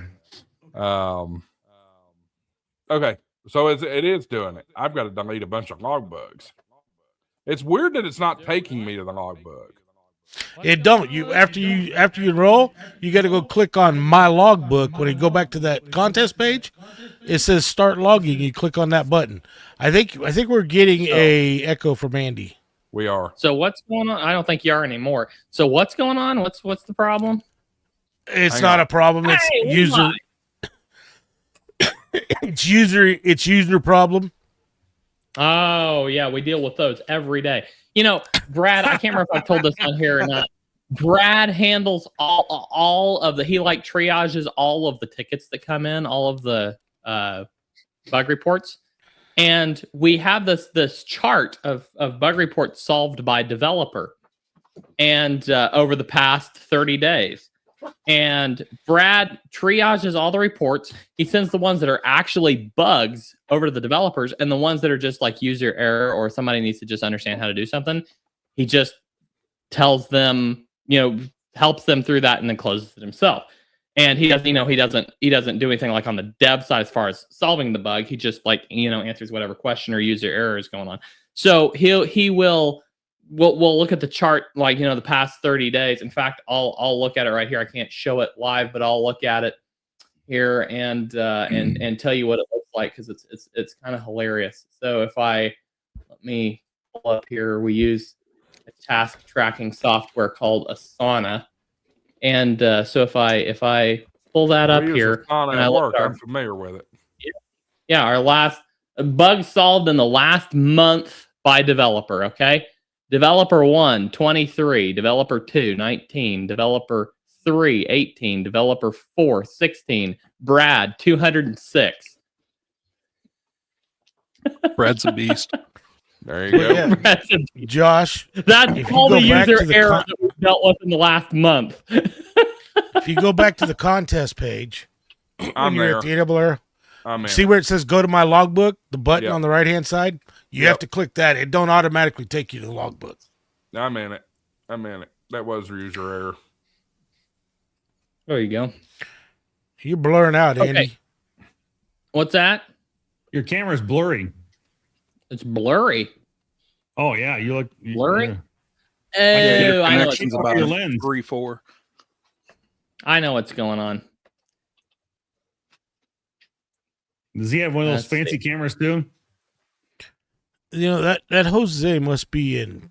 Well, I've got a high-end camera, but it's my upload speed. My download speed right now is 100 times what my upload speed is for my internet for some dumb reason. So literally 100 times. I looked at it this morning. It was literally 100 times difference. So we actually had the new one that came in, Josh. He's from the Dominican Republic. He must be in Tortoise's stream, because I don't see him in my chat or your chat. Must be. So, I don't know what we're talking about. I just came in, but Dave, you going to Smark this weekend? Oh, that is a bad word right now. Hey, Josh, like I said, when we talked the other night offline, we'll talk about it afterwards. I didn't think you were supposed to reveal too many details here, Josh. But yeah, no, I'm kidding you. I'm really yes, I will be at the HamFest, Andy. Okay, awesome. Looking forward. Hey, I think Marvin, your brother's coming down to see us. So. Oh, is he really? I think so. I talked to him the other day. He said he'd swing by. So looking forward to seeing him there. Yeah, he never I mentioned. thought he was going to have a table. No, he's not got a Maybe table he changed there. his mind.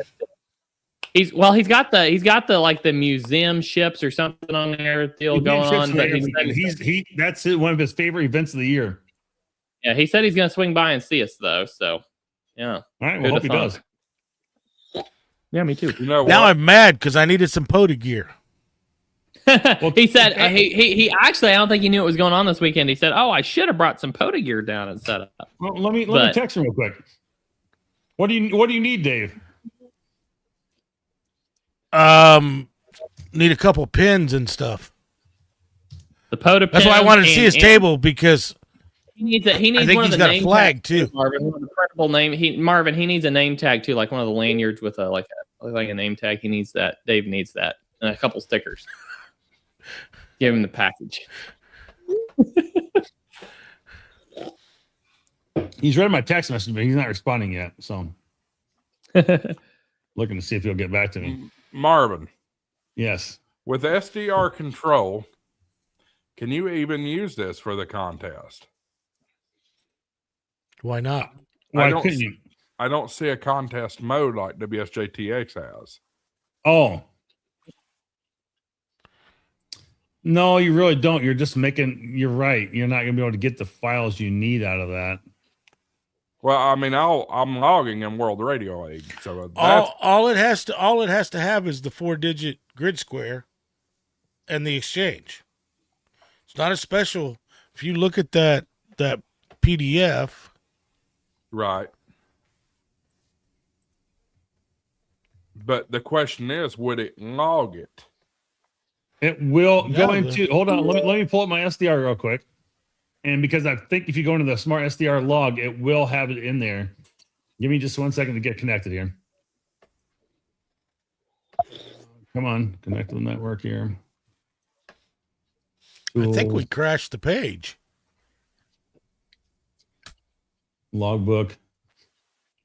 And your grid If somebody's showing something, it's not up on the screen. We need to put it up if you're showing something.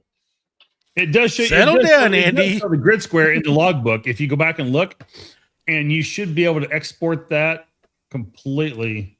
Well, again, I'm not exporting. I'm going straight from SD. The goal would be straight from SDR control to World Radio League. Is there you technically can go into logbook and go into, like, there's a contest, and you can contest mode and contest ID. I don't know what the contest ID is for this though, or if it even has one. But if you're logging right, if you're going from Smart SDR right to World Radio League, because you can probably, let me see, can you utilities? You can export the Gorilla file, but you should be able to move. If you're connected through cat control, you're logging right into World Radio League. You don't even need to worry about this whole software. Yeah, in that PDF, it does talk about it. You do, because and all you got to do is put CQ test when you set up your CQ. You can't do that. It doesn't work on it. No, hold on. You can't change it to say test. It just says CQ your call sign, then your grid square. At least in this particular app. Yes. Because I can change it in WSJTX and JTDDX. And yep, that's contest mode. Yep. No, I can do it without being in contest mode. Oh, that's true. Yeah, I've seen that. But you can go into.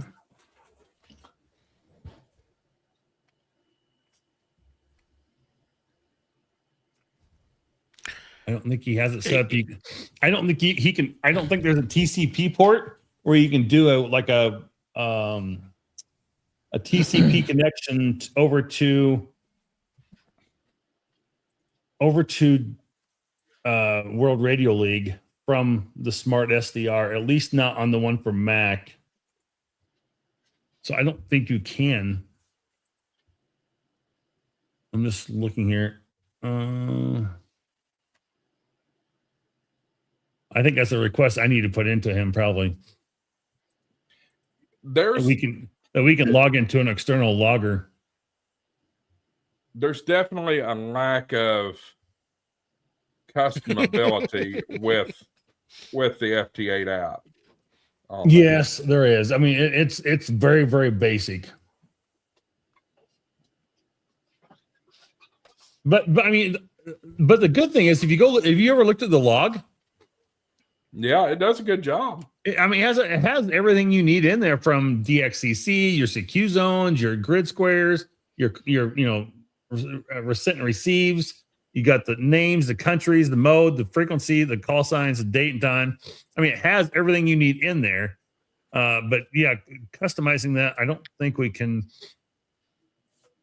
Because if people, you've got to have the CQ correct. Because if people don't see that test, they might not work. Yeah, but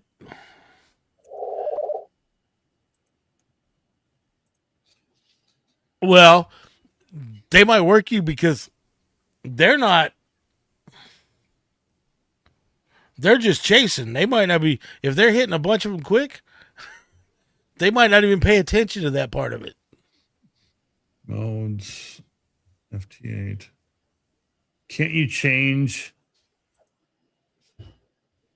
Go receive here for a second. Waiting. Log edit.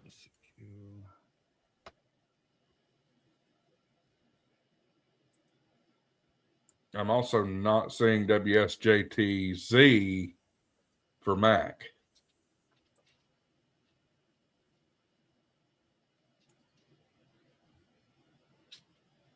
Yeah, you can't do like a CQ. You can't change your 6 steps in this software. Yeah, so I'm going to have to run WSJT. Do you know how to integrate that in between Smart S? Well, No, I'll just bypass the Smart SDR oh, and just use CAT. okay. Just use CAT for- You can set up the WSJTX and Smart SDR to work together. Yeah. It takes you have to do like virtual cables. I think I use virtual cable and you use loopback, I think. But it does work. Yeah. Loopback is an audio transfer, so that, let's see here, that would.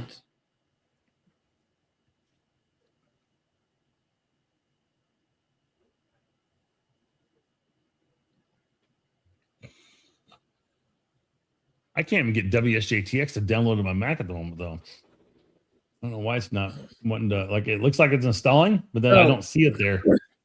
So while Marvin and Josh are sorting that out, Levi, how's your week been? Crazy. Yeah. Crazy.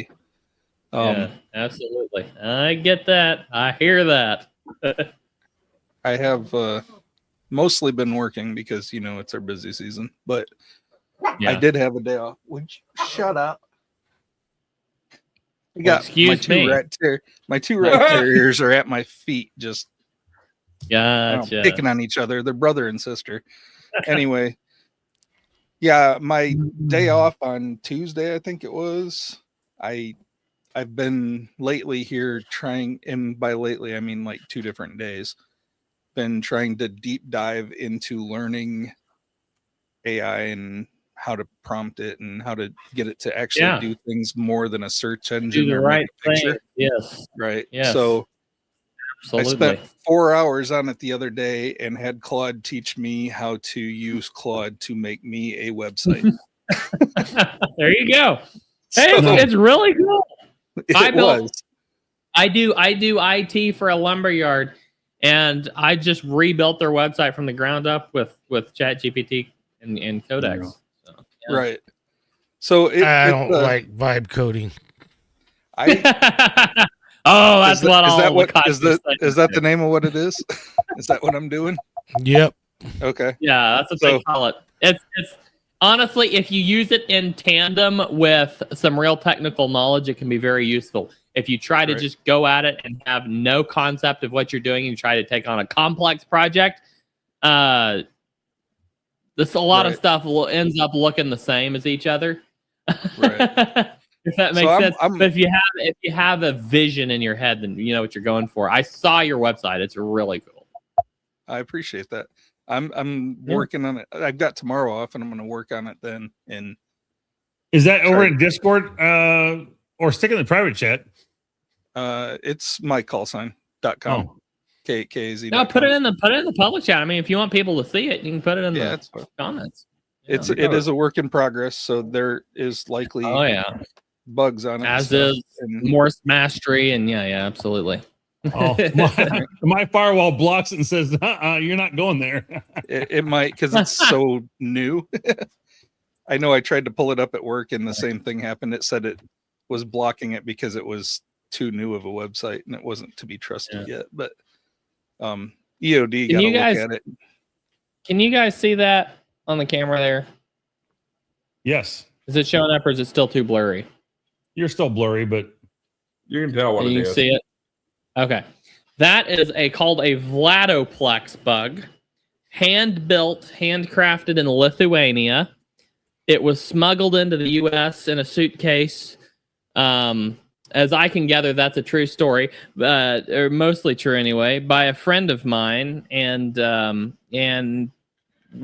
friend shipped it to another friend of mine, and the other friend repainted the base and shipped it to me, all for free. So I finally got a bug. I can do the true proper Roger now. I'm having fun over here. That's awesome. Yeah. But yeah, they're beautiful little bugs. It's a dual paddle. It's a dual lever bug, which is really rare and hard to come by. And I love it. It is so incredible. But yeah, Vladiplex handcrafted. Page there, Levi. What's that? That's not a bad little page. Yeah, I don't know. I mean, for 4 hours of work and I've never done website anything before. I'm not that guy. What was the core prompt that you used, like the initial get this going for me? Oh, I literally said I don't know how to use Claude. This was my prompt to Claude. I said I don't know how to use Claude AI. I haven't used AI for the most part other than being a search engine. Yeah. But I want you to show me how to use you to build me a website for my social media stuff. And and then I added in that I would like it to kind of resemble a Linktree page and have an about me section in that. And then it just went through and it started asking questions and I was answering them. Yes. And it was, like I said, it was 4 hours, but I wouldn't have think that a website would be possible after 4 hours. You know what I mean? Unless you were somebody that did it all the time. I've heard a lot of good things about Claude. I use Codex by ChatGPT, OpenAI, a lot. That one's good too. One tip I will give you is put it in planning mode whenever you're like ideating the concept and just say like, write a detailed plan to do this or build this website or whatever. And ask any questions necessary. And then it will start asking you questions as you go and you just answer those or whatever. And of course, the more detail you put in, the better it is. But if you let it ask you questions in planning mode, it'll write this whole plan out first that you can look over and make sure it matches what you want. Then you can just like click the execute the plan button and it will do it for you. But yeah, absolutely. Wow. Yeah. And that's I've been picking up some of that because I've been watching I forget her name, but it's a chick that does her whole channel is about how to use AI for you. And cool. Okay. Yeah. And so she goes into her story of how she used Claude to build like a 8 agent team in Claude to do her research for on trending topics and stuff, and then everything down to one of the agents does the video editing. She just uploads the video and then it sends her a copy to approve or recommend changes. That's crazy. Yeah. So you should have been part of you should have seen our team meetings over the last 3 months. We've had many sessions on how best to use AI for our team. And we it's really great because we have the professional developers who know what they're doing to keep the app clean and stable. But then we also have them and us who can use the AI to prototype stuff or to build like rough versions of things that they can then take and refine and turn it into something that's actually safe to send to our product. So yeah, that's really cool.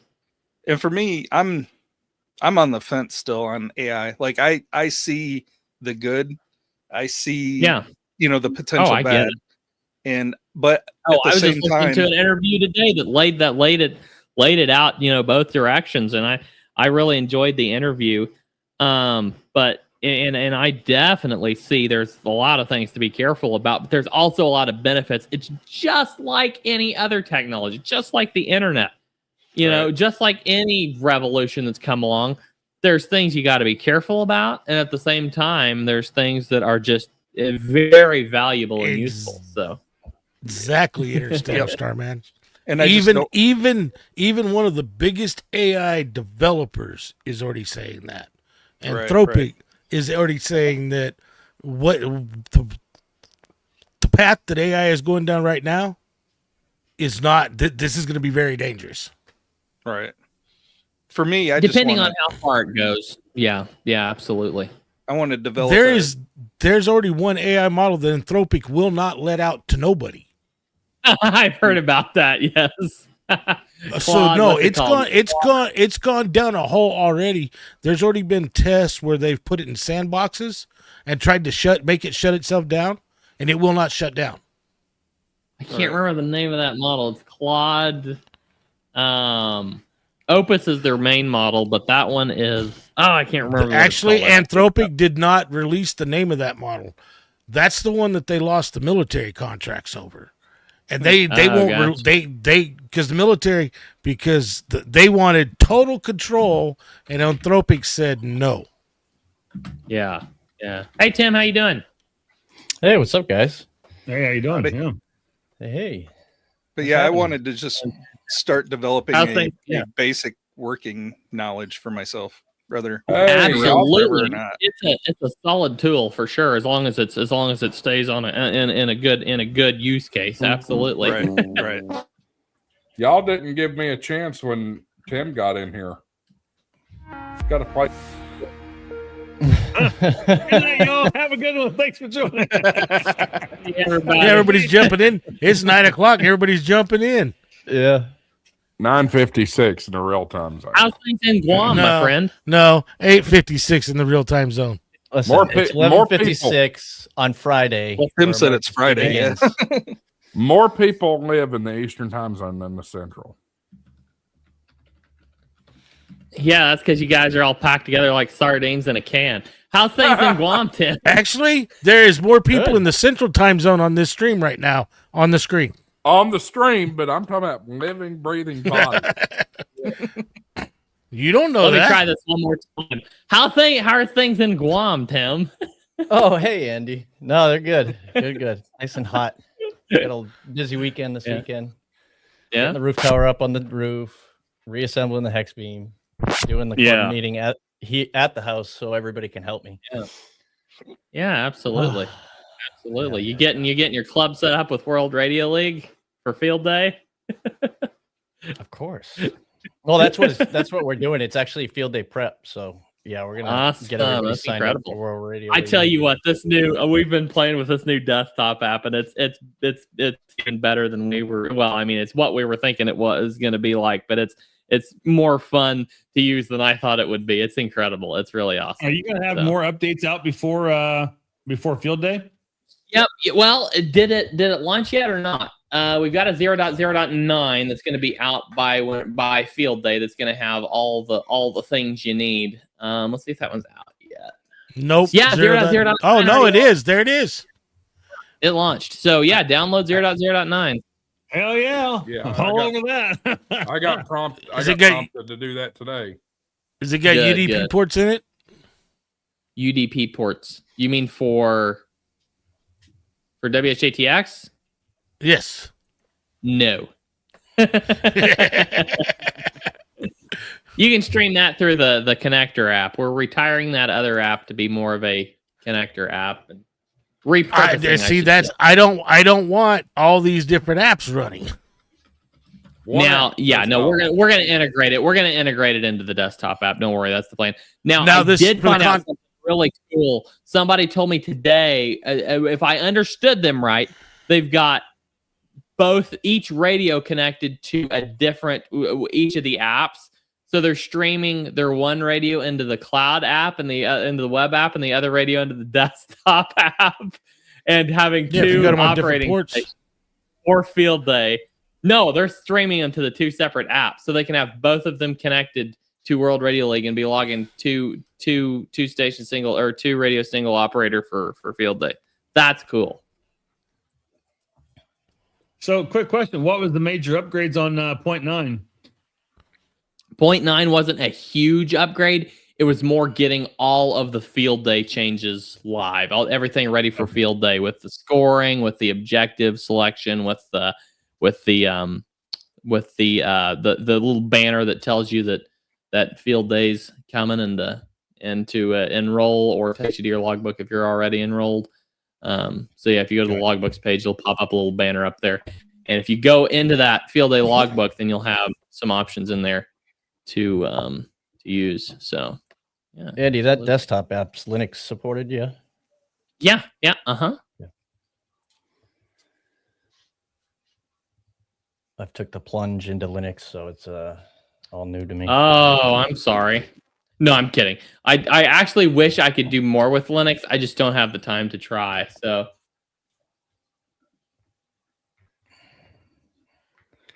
yeah, Levi, that webpage of yours is looking really good.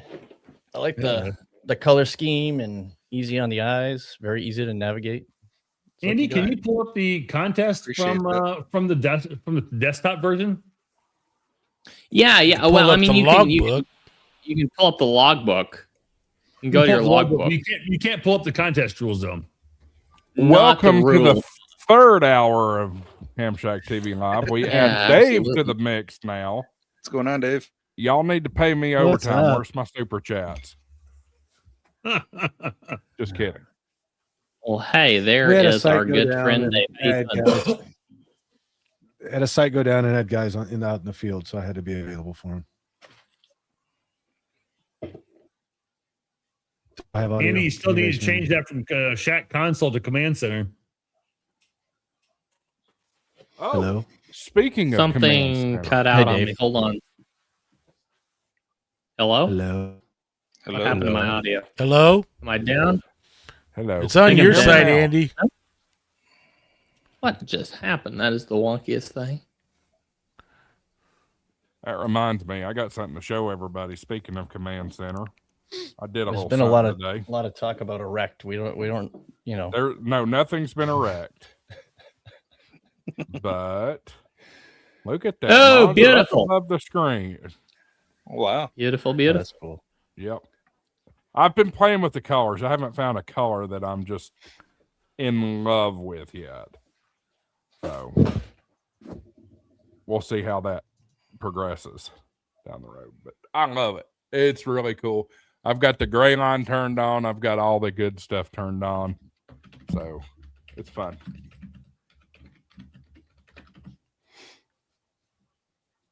Hello. Dave said to heck with us and left. I can hear you. We hear that. We hear Dealer Dave. Okay. All right. I was talking earlier and nobody. I wasn't sure if. How's that? You're good. Good. All right. No, I had to go check a printer, Josh. Ah. Trying to print something up, that design something for Hamfest instead of stickers. There you go. What are you doing?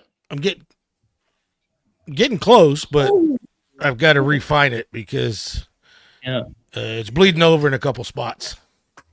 Yeah, absolutely. I understand. What size nozzle are you using? 4. I think I'm gonna have to go down. Yeah, you'll have to go to 2. What filament? This one's just PLA. Yeah. Honestly, for that kind of thing, that's about all you need. Those PLA is cheap to test with. Very cheap. Especially with all the extra. Right now, this is just test deals trying to refine it. Yeah. Absolutely. Yep.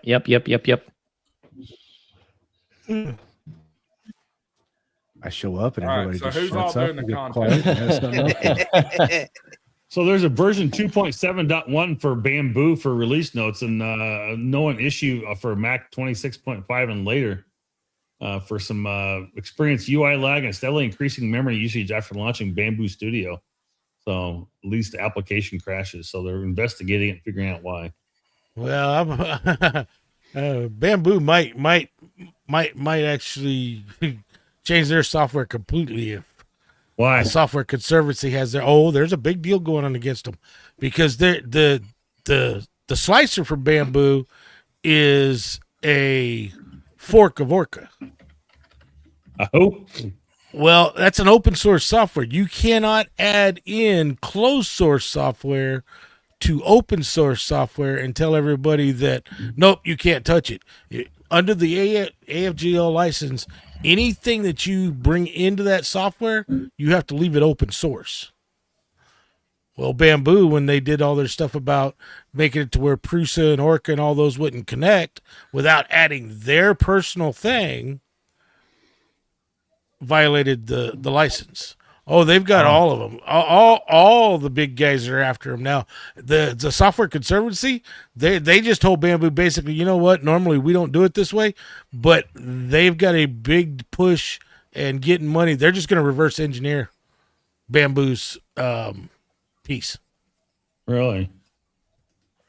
I can't remember his name. There's a guy that goes after everybody like this, and if I find his channel, I'll put his name in there. But it got on his radar because I guess there's a guy over in somewhere in Europe that actually pulled down their software from their GitHub, figured out how to figure out where the problem was so he couldn't use Orca. He forked it over to Orca, put it back out where everybody could do it. Well, they came after him and sent him a cease and desist letter, or threatened him with a cease and desist letter and a lawsuit if he did not pull his GitHub down, because he broke the law by cracking their code. Because it was he got the Orca to go to the cloud and send it to the printer. Wow. That's when it all started. But I know what'll happen. Bamboo will probably come out with a new slicer that's completely different so they can close it back down. Interesting. And I hope not, because Bamboo printers just work and they're affordable. I love my Bamboo. It's great. It's been wonderful for me and what I've used. Well, you see Dave, he's got a Bamboo back there with 2 AMSs. Right, I know. If you're interested in purchasing a Bamboo Labs 3D printer, they're available at Gigaparts, tonight's sponsor. Go check them out. Gigaparts.com. We're just helping you out, Josh. I like HamShackTV Reality coupon K1 code. myself. But I will tell you, if you're going to sink the money into a Bamboo Labs 3D printer, get Rewards Plus so that you have the warranty. Just saying. Why? Perpetual warranty. The thing breaks, it's covered. Yeah, and I've dealt with other companies that had those. When that model disappears, what are they going to do? They're not going to honor it. I call Jeff. I call Dave, or not Dave, Robbie, somebody. It's different when you know the people. But Yeah, I've had So in other words, That's you fair, heard it right? right here. Josh is promising to fulfill your warranty Hey, whenever listen, if you sign up for Rewards Plus. there has been miscommunications in the past with some of my viewers with things that we've talked about on here, and I have gone to bat to get either clarification. I can't promise y'all fix it, but we'll get clarification for sure. There you go. But I will say we've had this P1S for I think it's been at least 3, maybe almost 4 years, and I ain't had a problem with it.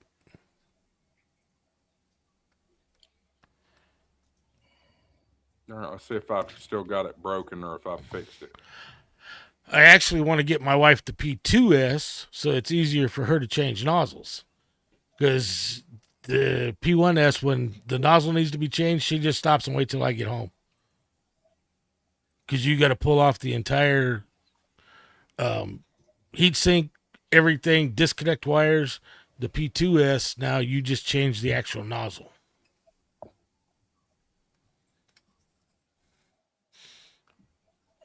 If I was rich, I'd get their four print head printer.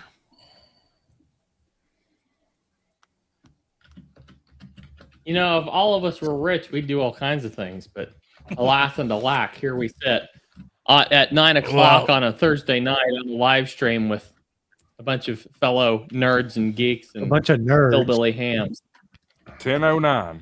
I was doing pretty good until about a year ago. It's 9 o'clock. when I passed a technician license, and then it went downhill from there. Oh yeah. My bank accounts For went some downhill reason, from there. their finances start to dwindle. Yeah. Right. Yeah, but Yeah. think of the pure joy that you got, Levi. Beginning of the end. Oh, it's been worth it.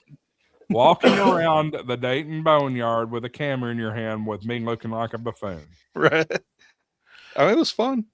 Well, I thought I was being slick, so I didn't have to hear about spending stuff on ham radio. Get my wife into 3D printing. Well, that was smart. I must say that was a smart move. Not all of us can pull things off that easily. That was a smart move. Well, no, No, because when no. you got somebody printing all the time, 3D printing is not that cheap. No. Yes. So. Well, guys, I've got to get ready for the work in the morning. I've got some things I got to get done here at the shed because I'm leaving Saturday morning bright and early. So I've got to kick out a little early. I just realized I had to go out and shut my water off. I left in my garden for 2 hours running. So I'd turn it on when I got home and forgot to turn it off. And oh crap, I got to go do that. So Marvin, anyway. you should come to Springfield, Missouri tomorrow and come see us. I'll get right on that. I'm working tomorrow, but I'm flying out Saturday morning, so I won't be here on. I probably won't be on the next 2 weeks just because I'll be traveling. I'll be in Alaska, that sort of thing. So and coming back. So cool. As I say, Andy, do you see that QSL card behind him? I was trying to figure out. I don't think he's gonna worry. I don't think he's gonna worry about a little ham fest down here in Springfield, Missouri, because he's headed to Alaska Can to you do a envision polo that? trek across. I was Ain't wondering what was missing going all on the behind fun. him. Yep. So this is a QSL card my buddy and I have put together for our. I kind of said this. Larger. So I'll say it again. Embiggen yourself, Marvin. Embiggen. What? So you can show it to everybody. There we go. Now you can slide out of the way. Oh man, that looks cool. That's slick. Yeah. So the QSL information is right down here at the very bottom of it. You can't really see it because I didn't really fit the picture here very well. But anyway, that's our QSL card we'll be doing for anybody that makes contact with us during our trip. This is kind of telling you about it. So anyway, we're going to be doing a Mount McKinley Denali operation. We're looking really forward to that. So this That is was totally not made with AI. No, I'm kidding. How did you design? It was made with the AI. There was no doubt. I'm not going to lie about it. But That was a very good and accurate AI generation tool you used there. That one is solid, I must say. What did you use? ChatGPT. ChatGPT. Yeah. It did better than it's done on graphics for me. It really messes wording and stuff up for me. I don't know. I've been really good at getting good descriptions down. I had to do a couple changes on it, but it wasn't terrible. Yeah. And it worked out pretty good. It still is putting I think down in the corner here. It has a ship down here too that it shows the exact picture of the ship we're gonna be on. You can't see it because of my logo right now or the name. Yeah. But it was still putting, let's see, where's it at? I thought it had the ship like Holland America or something. Maybe it's more towards the bottom. You can't see that portion of it. But anyway, long and behold, we're going to be doing this Poda expedition. We're going to do a couple stops in Alaska, and we're going to be doing. We're going to be combining myself, Buddy, and my friend Mark. So we're looking forward to it. We're going to have a lot of fun this coming week. Is he a CW operator? He's not, unfortunately. Man, I want to work you guys on my bug. Are you doing, Marvin? Are you doing stroke KL7, or are you just going with your normal call? We're just going to go with normal call. We will be, if it's weather cooperative on Saturday, we'll be doing VE7 in Vancouver. So, oh, cool. Yeah. So we'll see. So that thing says Alaska Highway Adventure since 1942, and then gives a list of locations and then miles. What's that from? What's the distance? I don't know. It's just something that the AI put in there for it. But you need to get a map and plot all that out on a map and see where all those points.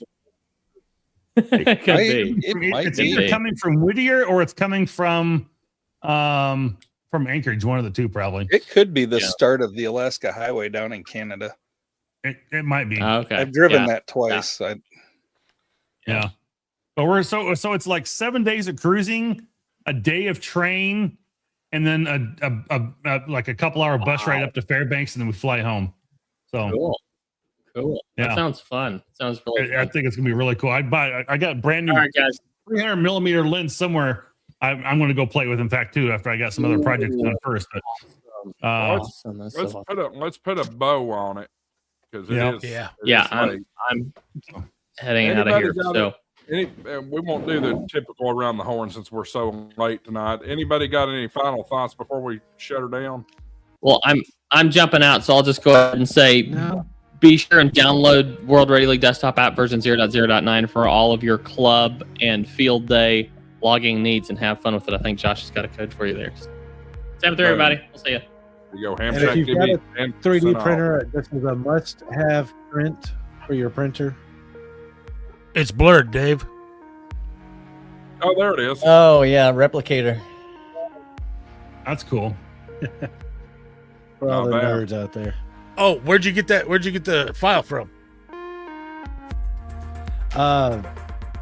Maker World, I think. Is it on Maker World? All right. I don't know. Yeah. Sorry, just a geeky thing. It's like, you know what? But that's kind of It's cool though. Yeah. all right. though, Good huh? enough. Close it Oh, off. the My clear. bad.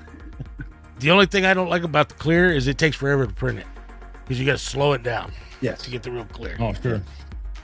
Oh, I see. Marvin, no, you need to really slow it down to get clear. I see. My Hot live and Tim. will not be tomorrow. It'll be before Josh on Saturday. All right. I see Hope Tim's to see you head guys bobbing. He's ready to rock out. Let's let it go, guys. Hey we'll Dave, I'm gonna give Michael your phone number so he can reach out to see he can bring some stuff down to you. Okay. All right. All right. That's it. We'll see y'all next week. Go do good on the International Digital Contest. We'll see y'all.